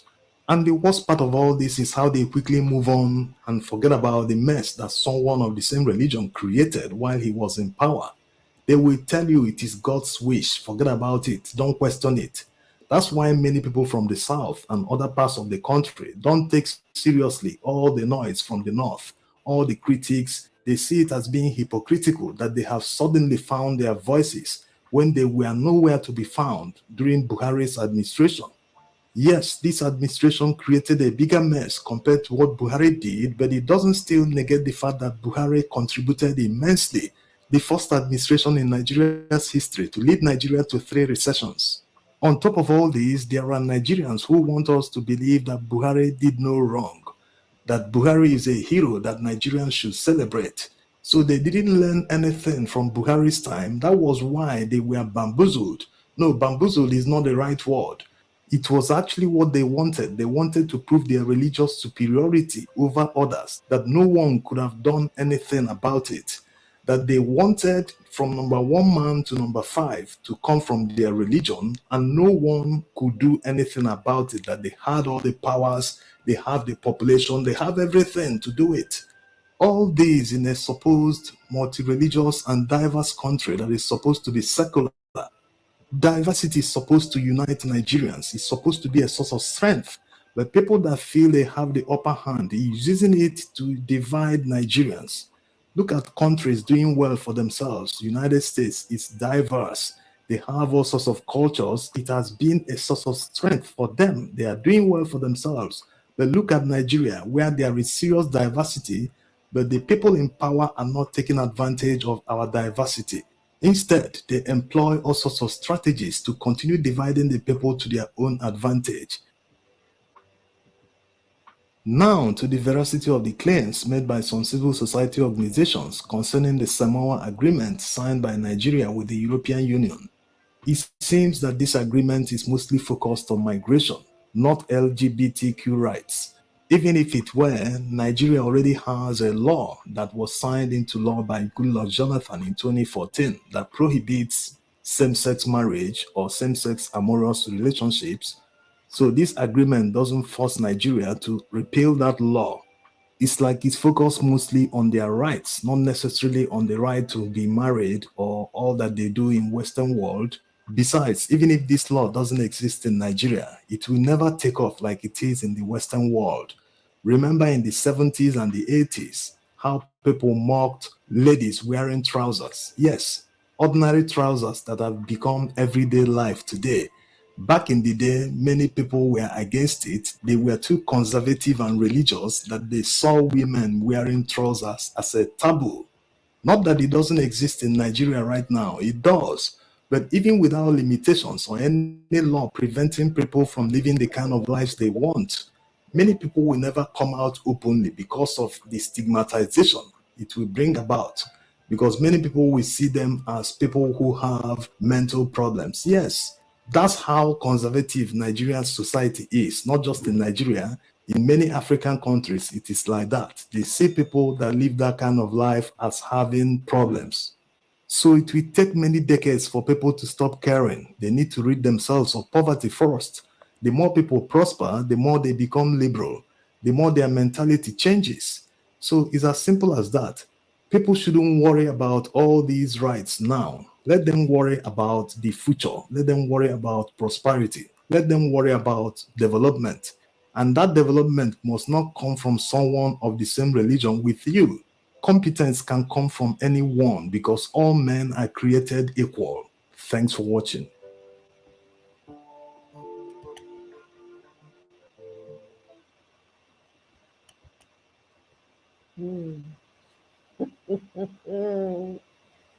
Hey,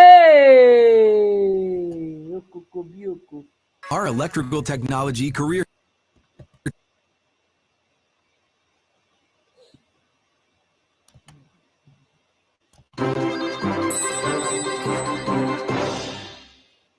Lawyer Kenneth Okonkwo joins us now to discuss the outcome of the Southeast Governors meeting in Enugu State and how to strengthen interstate ties and improve regional security.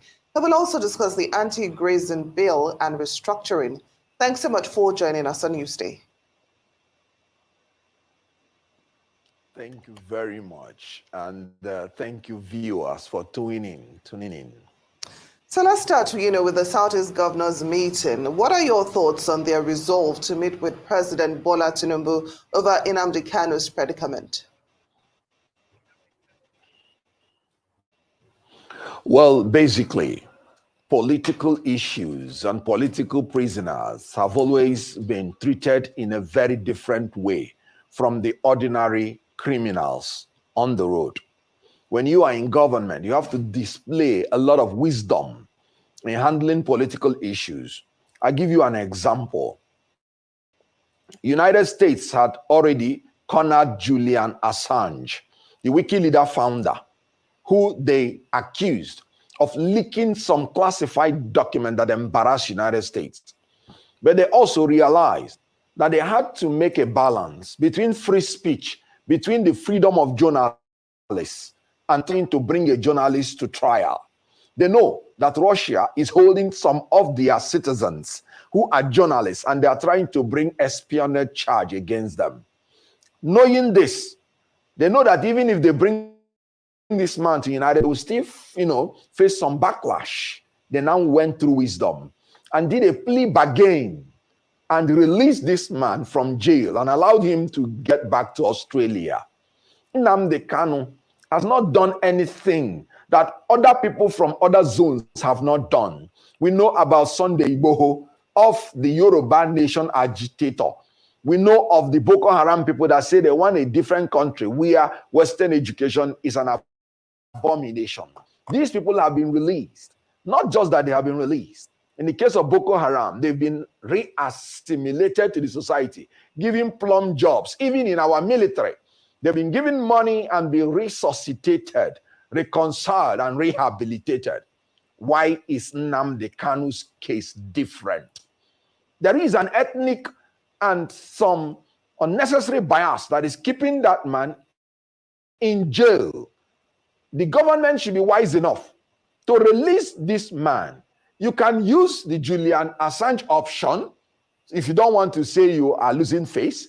You can release him conditionally. You can release him unconditionally. As a lawyer, I've watched the legal issues very clearly.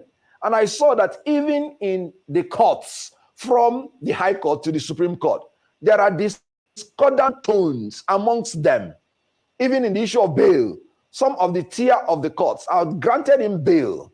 Even in the issue of the charges, some tier of the court had quashed all the charges. So you can see that the government has a lot of places it can stand to release the young man and bring peace to the Southeast.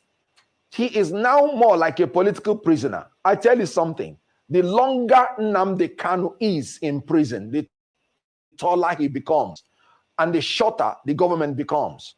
They should take the intelligent way out of this and release him like they did to other people. Rehabilitate him and reconcile him as they are reconciling Southeast completely to the nation. I'm glad you brought up that Julian Assange case because analysts have been looking into the similarities between these two cases. And what stuck out with me majorly is the fact that Nnamdi Kanu fled bail back in 2017, much like Julian Assange. But what it seems right now is it's more of a political situation with Nnamdi Kanu.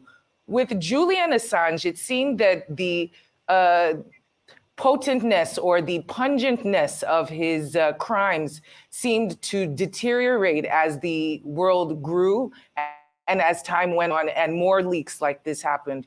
In the case of Nnamdi Kanu, some could argue that him staying in jail, of course, it's unfortunate, but him being released would also lead to some unintended consequences in terms of an escalation of violence. This is allegedly, et cetera, and the reigniting of his followers who seem to be scattered all over the world and seem to be a bit of a thorn in the flesh of individuals who have been suffering the sit-at-home orders and all the other violence that has come about. How will they be able to balance those two equations of keeping him in jail, which is worse, keeping him in jail or letting him out and potential violence escalating? What are your thoughts on that?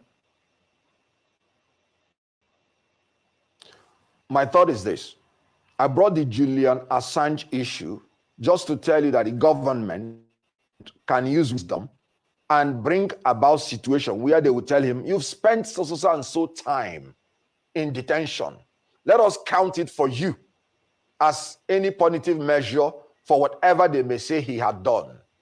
Allow him to plea to any minor offense that will suit that number of time he has already stayed and release him. That's why I brought the Julian Assange. That's wisdom. Then secondly, you can release him conditionally and tell him, look, this will bring crisis if we release you. No responsible government will say, let us release you when we have not gotten a commitment from you that you will no longer go along this line. The young man had said that he is willing to negotiate, that he is willing to talk. So you talk to him. That's releasing him conditionally.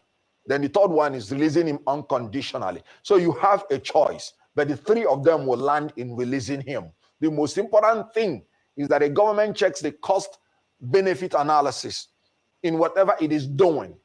And I can tell you that the benefit of releasing him, if you can make him to get commitment on what you want him to do after releasing him, will be better than keeping him. Because keeping him has not solved the security situation in the Southeast. It has not stopped the agitation. As a matter of fact, it is making even the agitation to now be multifaceted, to now be unknown. That's why you hear the unknown gunmen. So it's more difficult to tackle. So releasing him, in my own opinion, will be better off now than keeping him. The benefit of releasing him will be better than the cost. So you negotiate with him, know the best option, and release him. Now, Mr. Okonkwo, talking about the issue of security, the governors also resolved to tackle insecurity in the Southeast. But that's a bit vague when we consider what's been happening in that region over the years. So what measures would you advise must be taken by the governors, the federal government, to tackle insecurity in Southeast Nigeria? I want to give you this book for free. It contains the exact roadmap that you can use to start a legitimate online business and make great money while having total freedom and flexibility over your schedule. Hi, I'm Bill Von Fumetti, and I've helped over 7,000 regular people just like you start six-figure bookkeeping businesses. I'm also the author of the Wall Street Journal best-selling book, Keyboard Rich: How Anyone Can Earn Six-Figure. I've always said, I'm sorry to say it, that the governors can only make promises, but they do not have what it takes to enforce their promise. That's why I'm talking about state police. Because the police we have now answers to the Inspector General of Police and answers to the federal government. So no matter their plan, no matter their opinion, no matter the objective they have to tackle insecurity, it is still subject to the efficiency and effectiveness of the national police, which is outside the purview of their power. So the best way this federal government can tackle insecurity at the regional and state levels is to grant state police to the states, amend the constitution. People always talk about abusing state police. Let me state it clearly here that I am not assuring anybody that some governors will not abuse state police. They will. And the reason is because the federal government abuses federal police at times. Is it not with the federal police that they use to rig election? Is it not with the federal police that they use to do certain things? So that the mere fact that some state governors will abuse state police will not be the reason you would say the right thing should not be done. Because the abuse we are getting now from kidnappers, from terrorists, from rapists, from unknown gunmen, from all those people are more than what any state governor can use state police to abuse the people in. And let me tell you, when the government is acting, the people have recourse to the law to seek redress. When outlaws are acting, the people have no recourse to claim any damage or to even stop them from doing anything. So they will just be dying for nothing. So the abuse that the state governors will subject the state police to is very much better than the abuse we are receiving from the outlaws, from the terrorists, kidnappers, from the armed robbers, and from assaulters of integrity and the personality of human beings. So they should be giving state police. Then again, the Southeast governors, they should cooperate because the landmass of the Southeast is not so much. So whoever does any crime in Enugu can sneak into Ebonyi, to Abia. And if they do not cooperate, they won't be able to trace the criminals within the regional level. The state level will be too small for them to operate. So it's good for them to cooperate to eliminate the threat of insecurity. The unknown gunmen are known. It is only an inefficient government that will be attributing insecurity to unknown gunmen. Please, is there any criminal that brings himself to advertise himself when he wants to commit crime? Every criminal wants to be unknown. So the mere fact that you're saying things are committed by unknown gunmen, you are actually displaying your incompetence. So there is nothing that is committed by an unknown person. It is committed by a criminal. They should, through competence and cooperation, hunt down these criminals so that the Southeast people who are traders and travelers by nature will be able to carry out their functions for their livelihood. Fair enough. But in your discussion, it seems that the state police versus the way it is now is a choice between the lesser of two evils. But I want to discuss the governors and the negotiating capacity of these Southeast governors and their ability to work together, as you have just pointed out, in order for any kind of economic prosperity to move along, in order for the insecurity to get checked. There needs to be communication and collaboration between all of them. What is the likelihood with this crop, this new crop of Southeast governors, in your opinion? I want to buy your house. I can pay you cash for your house, no matter what condition it's in. I'm not sure I got your last question because the line was cracking a little bit. I can repeat it. In terms of cooperation with the Southeast governors, how likely and how effective do you think that will be, especially with this particular group of Southeast governors that are in power right now at the helm of those other 5 governors who met in Enugu for the Southeast governors meeting?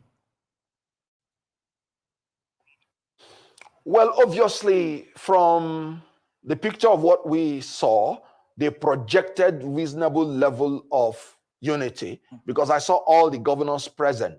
They did not send any delegate. So all of them were present, at least pictorially. That is an exhibition of unity. Then again, they do not have a choice. They have to work together. Like I said, before anything happens, The landmass of the Southeast is not that much. It's not elaborate. So somebody can strike in Enugu, and in 30 minutes or less, he's already in another state. So if you make a rigid boundary, then the criminals will be getting away with their crimes because they will be sneaking into other states. So they don't really have a choice. And their cooperation is very, very easy because the shared cultural is monocultural, is monolingual, is monoethnic. So everything that affects one state affects the other. So it is easy to cooperate. And again, they come from different political parties, not one, not two. So their diversity will compel them to cooperate. So the issue here is that the level of insecurity in Southeast is much. And no state has monopoly of the violence. They cross border to other states. What is happening in Anambra may just be coming from Imo State. What's happening in Imo State may be coming from Abia. So there must be cooperation if they will succeed. And I believe, from what I saw, knowing that their existential threat is now very, very major and affects all of them, I believe they will come together to find solution to the problem. But the government, federal government, has to empower them. It will be very unnatural to think that a tier of government will succeed when they have the power to make laws, but they don't have the agency to enforce their laws. This is why it is inevitable, as it happens in other climes. In America, even the local government has its own police. So any tier of government that has the power to make laws must have the power and the agency to enforce those laws. Otherwise, it will be giving somebody responsibility without giving him authority to perform. In management, there must be parity of authority and responsibility before objectives are achieved. If authority is more than responsibility, it leads to abuse of power. If responsibility is more than authority, it leads to lack of performance. There has to be parity in this. For now, the state governments have only responsibility to keep peace in their states, but they don't have the authority to execute and bring about that peace. That authority should be given to them in the name of state policy. Mr. Kenneth Okonkwo, recently, we had news that some northern senators and cattle breeders are against the passing of the anti-open grazing bill, saying it is against their freedom to reside anywhere in Nigeria, as stated by Section 42 of the 1999 Constitution. I'd like you to react to this. First of all, that is a misinterpretation of the Constitution. The Constitution said any Nigerian citizen has the right to reside in any part of Nigeria and has the freedom of movement. As a matter of fact, the law is very clear that animals are not given the freedom to roam about because animals are known to either destroy lives or destroy livelihoods. So when you talk about cattle, when you talk about herbivorous animals, you're talking about animals that destroy livelihoods. Rearing animals and planting crops, these are the two sides of agriculture. It will be, I'm sorry to say, it's for anybody to think you'll be growing in your quest for agrarian revolution by using one set of agriculture to destroy the other set. Cattle and herbivorous animals eat up plants. You need plants, you need animals for your food. So saying you will allow the cattle to eat up the plants is actually being unwise because you are destroying agriculture, thinking you are improving it. Now, the issue of banning the open grazing, I am really very shocked that any human being in the 21st century will even open his mouth to say you will allow these young, beautiful children to be following animals from Maiduguri to Port Harcourt, from Sokoto to Lagos, trekking through the forest, where they will be drugged, where they will be brainwashed, where they will be traumatized and terrorized, without option of going to school. And you're saying your own children will be going to the best of schools, and the children of the poor and less privileged will be condemned perpetually to live in forests, in terrorist-infected forests, to trek with animals. You have reduced these children to the level of animals. I can tell you, hardly will any child move from Maiduguri to Port Harcourt trekking in Nigeria today without meeting one kind of Waterloo or the other, or without coming out becoming a terrorist himself. All the crimes that are being committed in Nigeria today are committed in the forests. And then, what is the security of the cattle in itself?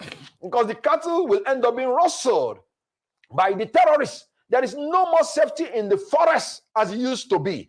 And these children are entitled to go to school. They are not entitled to be condemned to become animals. And when you allow animals to pass through the cities, we are talking about cholera. Cholera is the filthiness and the contamination of the water you drink by basically the feces of animals and human beings being defecated in open place. We are talking about human beings defecating in open place, but we're talking about animals freely defecating in open place. When you allow this open grazing, and then rain will fall and wash them into the streams, which some of these people drink, and even some of the water the people drink, and it will cause cholera. In this modern time, anti-grazing law is not only immediate, should not only be immediate, but should be immediately done and agreed by everybody. What are they saying? They didn't say they are banning you from being a pastoralist. They simply said you should organize it in a manner that those children will be tending to their animals, going to school, and it's not constituting a nuisance to the people and to themselves. Well, Mr. Even the Okonkwo, animals themselves, they don't even come out better when they do all those trekking. So well, anti-grazing law is not only that it is acceptable, it should be done. Well said. It is wicked Well to allow said. children who should be in school to be in the forest. Mr. Okonkwo, I'm not sure if you can hear me, but we have extended our time. You have made a lot of very relevant points. It is always great to have you as a guest on our program. Thank you so much for joining us today on Newsday.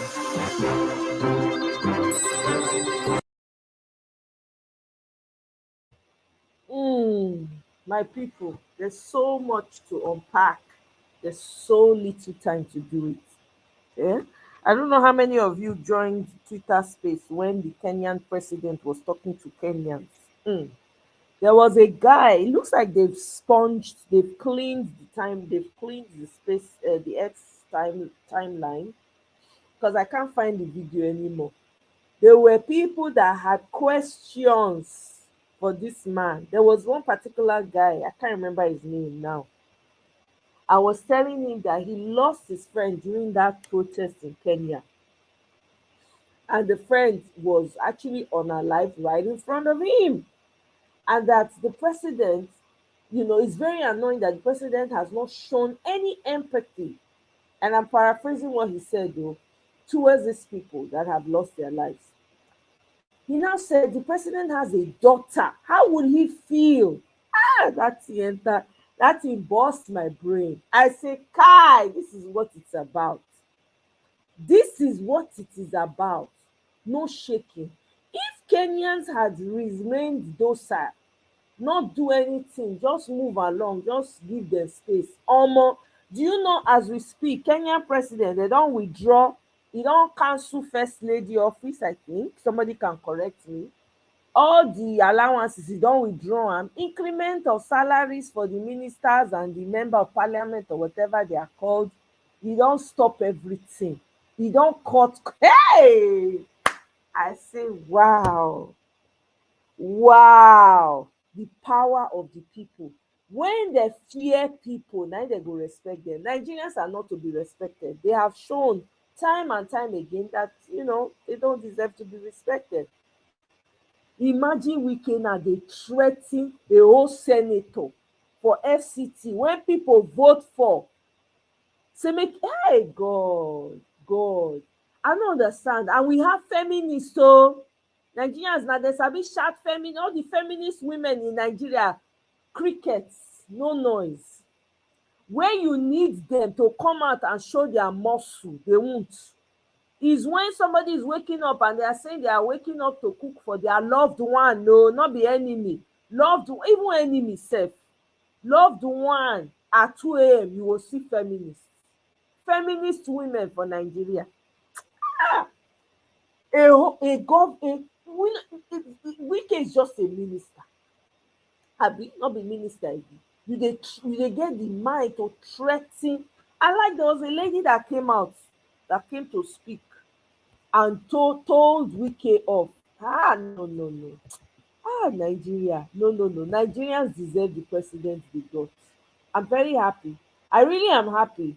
Agbado, Tinubu, yes, I'm happy with the work you are doing. Press Nigerians' neck. I'm telling you, press their neck. Nigerians are wicked people. Wicked people. They don't dey think about any other person but themselves. Eh? I never see, oh God, abeg. Make I play this video. Omo, the man, the girl give am to Wike, wotolicious. I dey like people when they sabi talk their mind. How can you be threatening a whole FCT senator when people vote for? Only in Nigeria. When the people are ready. Good morning, everybody. Please, I just watched a clip on the back and front within the FCT minister and the senator representing the FCT. And for me, it is very, very unfortunate that we are having such a thing and such a discussion at this particular time. And I would like to call the President of the Federal Republic of Nigeria, President Tinubu, to call Wike his appointee to order. This rascality of Wike should end. We saw what he did in Rivers State, and we are not going to allow it in FCT. We, the people of FCT, we are not going to allow it. We are not going to tolerate it. The people of FCT are peace-loving people. We are tolerant. We are elite. We are educated. We understand good governance. And we are not going to allow anybody bring this rascality from Rivers State into Port Harcourt. If he is who he claims he is, he should go to Rivers State and try what he thinks he is trying in the FCT here. Is it because we are quiet, we are peace-loving? For an appointed, somebody who was appointed, you are talking back at an elected, somebody who was elected by the people. Do you know how many votes got Senator Ireti to where she is today? In Rivers State, how many of the senators get such a vote? Many governors use those votes to come into the into elected offices, and today you are telling the senator if she is popular, if she knows she is popular, she should run into as who? Wike? As who? Who are you? As who? As God? As INEC? As what? Please, Tinubu, please call Wike to order. This rascality has to end. This rascality has to end. He should go and calm down and tone down the trouble he has started in Rivers State. Somebody whose house is on fire does not chase rats. The senator has told you, my people has needs. And they come to me with their needs. Mr. Honorable Minister, these are the needs of my people. You say no, I will not listen to her. I will do what I want to do. With whose money? With the public funds? Is road in Asokoro, road in Metama, and whatever? Is that the most important thing? The people are hungry. We have insecurity in Abuja. There are many stories of kidnapping here in the federal capital. These things are unprecedented. We don't have them before, as it is now. And you refuse to listen to the people to the person who was elected by the people to speak on their behalf. For your own pleasure. At your own pleasure. The roads you are doing, we know details. How many trillion naira to complete roads that were already ongoing for the past 14 years? Roads that were paid for. You still took up over trillions naira to complete them. Wike dey work, we dey shop. E dey finish our money. Please, minister, day your day in FCT. Allow our senator to do her work. Allow her senator to speak for us. Allow our senator to represent us. How can you threaten a sitting senator? How can you threaten a sitting senator? What has this country turned to? What has this country turned to?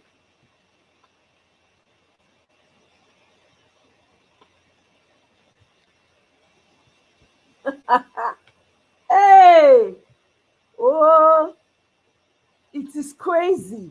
I'm not going to lie to you people. It is crazy to see what is happening and everybody will just quiet. Not only women me see when they come out. Only few of women you see them really. Nigerian women now they go save the day if the society go let them see road, if culture go let them see road, if husband go let them see road. I dey see videos of many young women dey cry they never see husband. The thing dey pain my heart, like why just keep doing you, man go command surplus, they no dey ever go anywhere. I no understand. The priorities are upside down.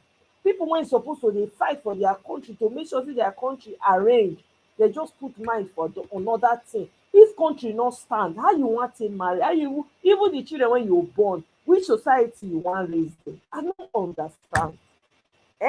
Meanwhile, whether na sefa abi na sesfa, people when they talk say when they don do research say GMO no good for body, make Nigerians not try GMO. Guess what? Biosafety of Nigeria, they block sesfa for Twitter page for calling them out. A national organization that they block each other for Twitter. No, na biosafety na im block, because na dem go on national news dey talk say GMO is good for human beings, it's good for consumption. Oh, anyway, you know what? Maybe this mess that is going on, this catastrophe that's going on in Nigeria is meant to be. That's all I can say. Since now everything people just devolve it to it is what God has religious people they'll say now God is it is God's will.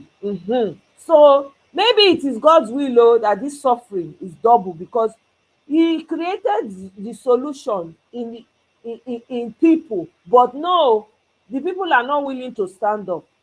So here we are. How many we want to talk? How many?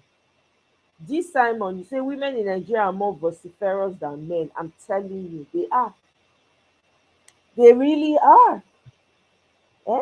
They are. I don't, sometimes they tire me. How can the country is going down every single day, every day. It's just going down. Nobody's saying anything, nobody's doing anything. Everybody is just watching as the Titanic is sinking. We are at war in Nigeria. Because they have not declared it officially as a war, nobody cares. I think somebody posted a comment earlier and said that, I think it was you, G. Simon. I don't know if it was you, but somebody posted a comment earlier saying that these EFCC people that are raiding, they are raiding young people. No, I think it was Victory. They are raiding young people thinking that they are obedient. That is so true. That's a point right there. They are trying to destabilize the young people, so they are busting in and use it to create fear.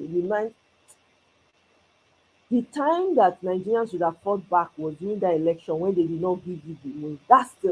That was a golden opportunity to take back this country. But well, it is what it is.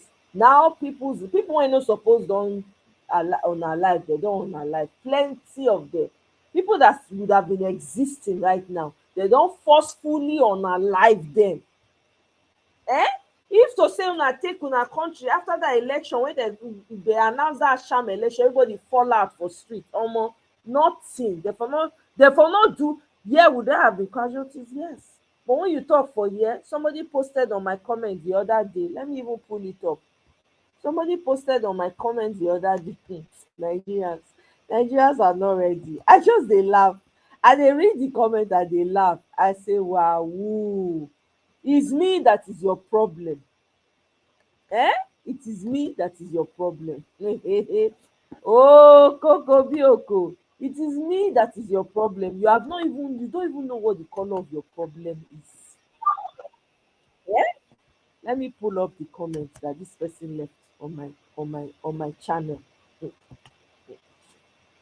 Oh wow. I just laughed. I say, well. Isn't it funny? Let me see. Let me pull it up for you guys so that you can see. What was this comment? Oh, is it this? Let me check.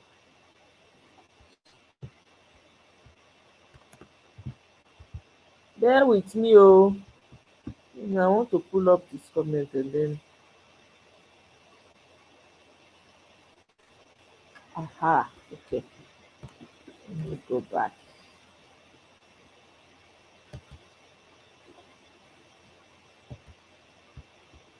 Mm, mm, mm, mm, mm, mm, mm. You are. This is it.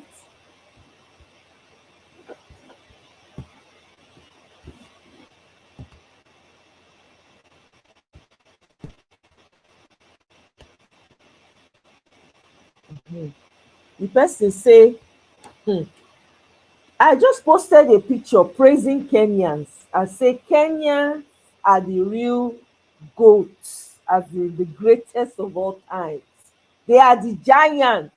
When Kenyans are talking, Nigerians should face the wall. In fact, no wall to face. They should face their gutters. Yeah, that's what Nigerians should do. I go talk am again. When Kenyans are talking, Nigerians face the gutter. Your real giant is here. The person leave this thing for me, leave comment. He say, staying online and be tweeting is of no effect. Just go down to Nigeria physically, in person, and start it. Then we the rest we follow up. It is very easy how you people have forgotten the youths unalive. Some still in prison, some deformed for life, all in the name of standing up for their rights in 2020 NSAS protests. Now Kenyan youth are the goats, but when Nigerian youth stand up all over Nigeria, I believe you weren't born then. Haba humans. I, I didn't have answer, I didn't have response. I just laugh, waka comot. This is the problem. This is why I say Nigerians are the problem of Nigeria. That comment, that person that left that comment is one of the reasons why Nigeria can never move forward. Never. You are fighting for Nigerians, they are fighting you. As somebody, a grown adult, right, put their hands together and typed that in response of me praising Kenyans for standing up for their rights. Do you see the changes that are happening in Kenya because of that? The government now is afraid of the people, has hurt the people. Left to me, I would say Kenya should not allow Ruto to remain, but that's just my opinion, right? It's up to them to decide what they want to do. Because a man who could do that and allow that kind of thing to happen, if you leave him alone, he will go and reboot and find newer ways to do what he wanted to do in the first place. By that time, he go don gag everybody. But that's an aside. But this person, all this time we are shouting and making noise. I don't see this person shouting. I've never seen her come out, put her voice in any way. This person that is talking was not on ground during NSAS, so I can promise you she wasn't there. I can promise you she did not say a word when these people poured out on the streets. But they have they have comment sections that they can go to and type comments about what is going on. Do you know how many Nigerians have traveled from overseas to go and fight for Nigeria and have been locked up in jail? Who is talking for them? While you are talking and you are crying and you're calling for your people to have sense, the same Nigerians will be the one trying to gag you from the back. Because guess what? Nigeria has turned to turn by turn. Very soon, I'm sure that lady that left that comment in my comment section, her family will be greatly affected. It might be a direct family, it might be a distant relative, but Nigeria is happening to everyone. That one she cannot deny. So she's happy and she's content with the way the trajectory Nigeria is on. She's not the only one, though. She's not the only one. After all, somebody came to leave a comment here just because of my title. Well, when we dey here, we go continue to talk. If una like, una listen. If una not like, una no listen. We be here to be telling the stories. When una wake up, una go know. Bola Ahmed Tinubu carry go, nothing do you. Nigerians have to learn a hard lesson. We are selfish people, greedy, only thinking about themselves. They don't care about anybody else. Tribal bigots, religious bigots, all of them. I heard one pastor recently talking about how women should be slaves in their husbands' homes. Women they should keep quiet when their husband is talking. That they are property, that they are owned by their husbands. That is what people are preaching about in a critical time like this. Nigerians are not ready. Bola Ahmed Tinubu, increase the fire. Matter of fact, if Nigerians are shouting, just continue to feign ignorance. Don't listen to them.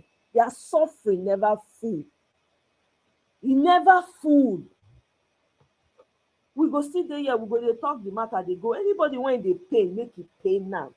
Make it dey pain you. As the matter they enter your ear, make it dey pain you. Una must learn a lesson. Nigerians must learn a lesson. There's hate amongst each of you. The tribes hate. I've been so naive. I don't know if they happen. Sometimes I wish I could go back to my days of being naive, where I used to see the world through my own eyes and think, oh, you know what, it's just people that are bad. They're not. Nigerians, tribal bigots. Even within smaller ethnic groups, bigotry is number one. Smaller groups will be looking for smaller groups to trample on. Una never ready. Nigeria suffering never full. When e full, una go know wetin to do. That person wey leave me that comment, he go carry placard. He never ready. My people, let me leave you guys. It's been real. Thank you for joining me. For those that were able to join, thank you so much. To my new subscribers, I welcome you. I thank you. I will see you on my next one. If you're catching this on replay, please leave me a comment to let me know your thoughts about all the plenty matter when full ground for Nigeria, when we know the fit talk finish. There's so many things I can't lay it out today. It's not possible for me to lay it all out today, but hey, we will do what we can. But thank you so much, guys, for joining me. I hope you have a wonderful weekend. Thank you and have a great day. And stay warm, stay cool. It's hot. Bye. See you on my next one.